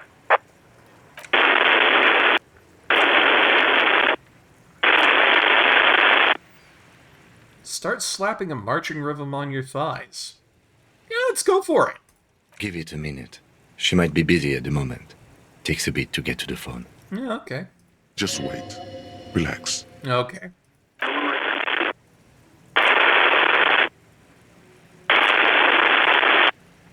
Officer, I have Sylvie Malaika on the line for you. Sylvie Malaika. Okay. So this is the lady who called in the crime. Yes, hello? Yeah. For most of this, you know, I've got a decent intelligence and I have a good amount of empathy. So I'm gonna kind of try to act that way, you know? I'm gonna try and be professional, I think. Need to go to bed, but this is such a supremely unique game. There's nothing else like this. I agree, and I think we're gonna have a lot of time, a lot of fun playing through this. I believe. I'll definitely have the VODs up for later on. So you have a good night there, Glayliv. Thank you for stopping on in, and we'll see you later, eh? This is the police calling. Some questions for you about your last days at work. All right. Hello, officer. What can I do for you? Uh-oh, she doesn't like me. You can hear resentment in her tone. She's not thrilled to be talking to you again. Okay, was it you who called the police? No, not me. Right. Do you know who made the call? No, sorry. I don't. Not a lot of people have phones around here. Copper thieves take the wires. Oh, copper thieves there, copper thieves here. Copper thieves are the worst. People don't have the money to have the cables put in again. They use the Union's phone, or the one on the coast. It was someone else. We'll find them sooner or later, officer. It just might take a while. Well, we have another question here that's lit up that I think is pretty good. Why didn't she make the call? I think that's fair enough. What? Of course it bothered me. But I thought the Union already knew about the corpse. Yeah, the police. No one calls the police. The Union would get angry. What do you mean? You know, what the Union says goes. People listen to them and they take care of their own, which is like everyone here. Okay. So, if we didn't listen to the Union would get upset. Garbage. Which I think is bullshit. Let's talk to Kim about this here. Legally, no. In reality, yes. Martinez is de facto policed by the Dock Workers Union. Words are not necessary to feel the lieutenant's discontent for the situation. You know what? I think I'm going to push on with this. Why exactly did she let a corpse hang in her own backyard for a week instead of calling him? I didn't want to get in trouble with the others. Push her further. Show her the error of her ways. Are you sure about that, Authority? That's a bit much. No, don't push her. It sounds as if she's about to cry. Yes, thank you, Empathy. Empathy coming on in strong where Authority is failing. You do? What else can I do for you? Yeah, go on. Alright, why'd you quit your job at the Whirling? You mean, why did I leave the bar? Honestly, I'm not really comfortable discussing it with you, sir. And why would that be? Let's just say I left because I needed to get away from someone. You know whom? I know whom? You think you hear a sliver of accusation in her words. Uh-oh. Don't be paranoid. She's obviously talking about someone else, not you. It was probably me. I really don't want to talk about this. Let's just forget about this, okay? Maybe, I don't know. I just know I have to take some time off right now. Well, we got everything we needed from Sylvie, so I think that's good to go. I do hope so. Please, don't call me again. Bye. Why does she seem to be angry with me? Like, this is a pretty good high chance on that one there. I'm gonna roll it. Yes, you have obviously done something to upset her at the Whirling in Rags, when she was still working there. Yeah, what happened? I'm not mad, it's just... You were so drunk and so emotional all the time, and then the skua thing happened. Just made me want to quit. What is the skua thing, pray tell? The stuffed bird. The great skua. You threw it against the wall while screaming, "Fuck that bird," and laughing like a maniac. Ah, great. It was me who threw the bird. I threw two of them, actually, as I attempted to get away from Gart, but apparently the big one, too. Damn it. That's 3 birds thrown in one day. I'm not having a good track record here. I think you said it had been giving you shit ever since you got there. That doesn't sound anything like me. I love birds. Yes, well... Fair enough. Yes, obviously. You were the worst client I've ever seen. And I have seen so many assholes in this place. I've had sailors fighting, union guys grabbing my ass, kids stealing booze. Once a guy was glued to the karaoke machine every night for 2 months. But you... Oh, wow! You know it's a bad booze bender when I am the worst reason in the world that would make somebody quit over all of that. Well, what all did I do in my drunken stupor? Well, you were worse than all of them. Honestly, you were getting borderline aggressive. Oh boy. Even about little things like not turning down the volume at 3 a.m. I even liked one of those songs you kept listening to on repeat. No more. I hate it now. Wow. Which song was that? We Go On by the O.O. I can't listen to it anymore. You've turned it into a parody. Jesus. To hell with that song. Then there was your room. Your project. An experiment to see how bad it can get in there. Wow! I tried to send the cleaner, but you wouldn't let me. Threatened to make me understand. I had no idea what you meant, and I don't want to know. Honest to God, this is some of the worst drunken shenanigans I have ever heard about in my life. And then you screamed something about how you're a piece of shit human being, and why does anyone even let you work as a policeman? That you'd fire yourself, but you can't even do that. That sounds intense. And then I had to deal with your toilet. Oh! Clogged with police documents, causing water damage downstairs in the kitchen. That can't be good. Especially the police documents. I won't even mention you waving your gun around, harassing customers, threatening to sing karaoke, threatening to kill yourself. More about the police documents here, lady. The ones I had to wrench out of your toilet. And do you know what happened to them? Damn it, I don't remember what I did to your damn papers. I don't remember every little thing I do. Ooh. Especially when there's a hurricane loose. It's your fault for losing them, not mine. Something in you wants to immediately forget about this, as if there was a reason you threw them away. No, you really weren't. You were simply the worst. Huh. Yeah, no, I really don't even know what to say. God, I knew I shouldn't have brought it up. Just try not to call me again, and let's pretend it never happened. Did I sing anything else beside the OO? Oh, all sorts of things. From disco, rock too. So much disco and rock. Oh. Which one would that be? Sad? I think the one you mean is the smallest church in San Sans. Butchered that right up. Ooh, damn, even sung it bad too. But if I remember correctly, the smallest church in St. Sans, it's a nice song when you can do it correct. Interesting. You still have to find it, however. Indeed, we have to find that song. You hear a sigh of relief on the other end of the radio. Wordless, the call breaks. Then, the already familiar voice.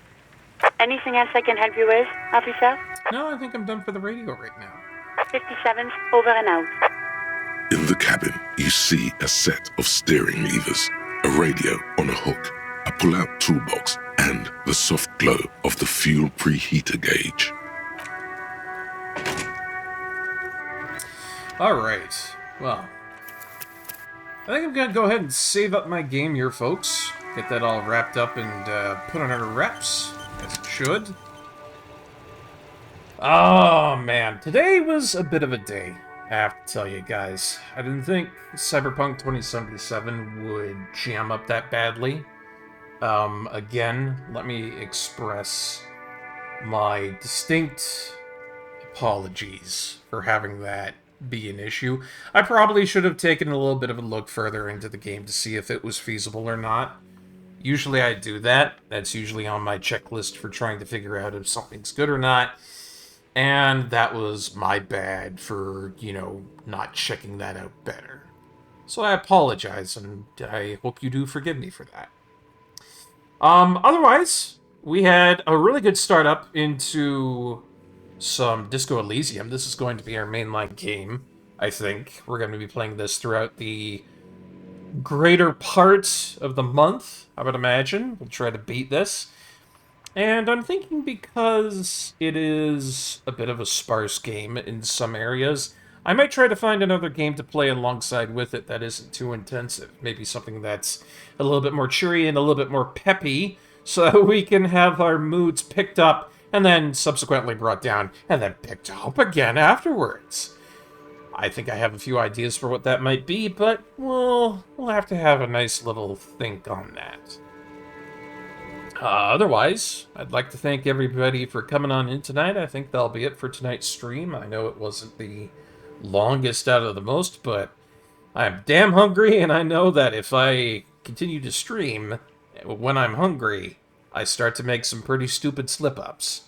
So looking back to all this one, I'm feeling a lot more refreshed, dandy, zesty, and all the good stuff that makes a human being be a human being,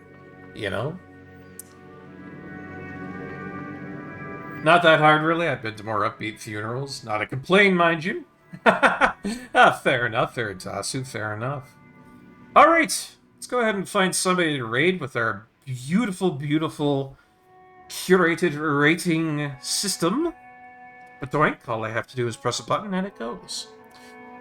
But yeah, this is going to be it for tonight, folks. I hope you all really enjoyed the content that I bring forward. Looks like we're going to be raiding out to Gusty J. I like Gusty J. He's been a long-time friend of the stream. Haven't seen him in a while, so it's nice to see him that he's online. Make sure to copy that raid message there. Post that on into his beautiful, beautiful chat so he knows that we've got some of that Barkeep love coming on over. The unique and wonderful kind of Barkeep love that we only got in the stream. Anywho, that's it for me for tonight, folks. As always, look after yourselves as I have looked after myself and gotten myself back into streaming and everything. You know, when times are tough, that's when you gotta look after yourself the most. So hey, look after yourself, your friends, your family. Make sure you eat well. That's a big part of being alive. And stay warm during all these cold months. That's another really important one, too. Anyways, guys, that's going to be it for me for tonight. Still bungling around in the big old world of Twitch trying to get my streaming shoes just right, but hey, at the very end, I do try my best. Thank you for watching. This has been your host, Barkeep, signing off.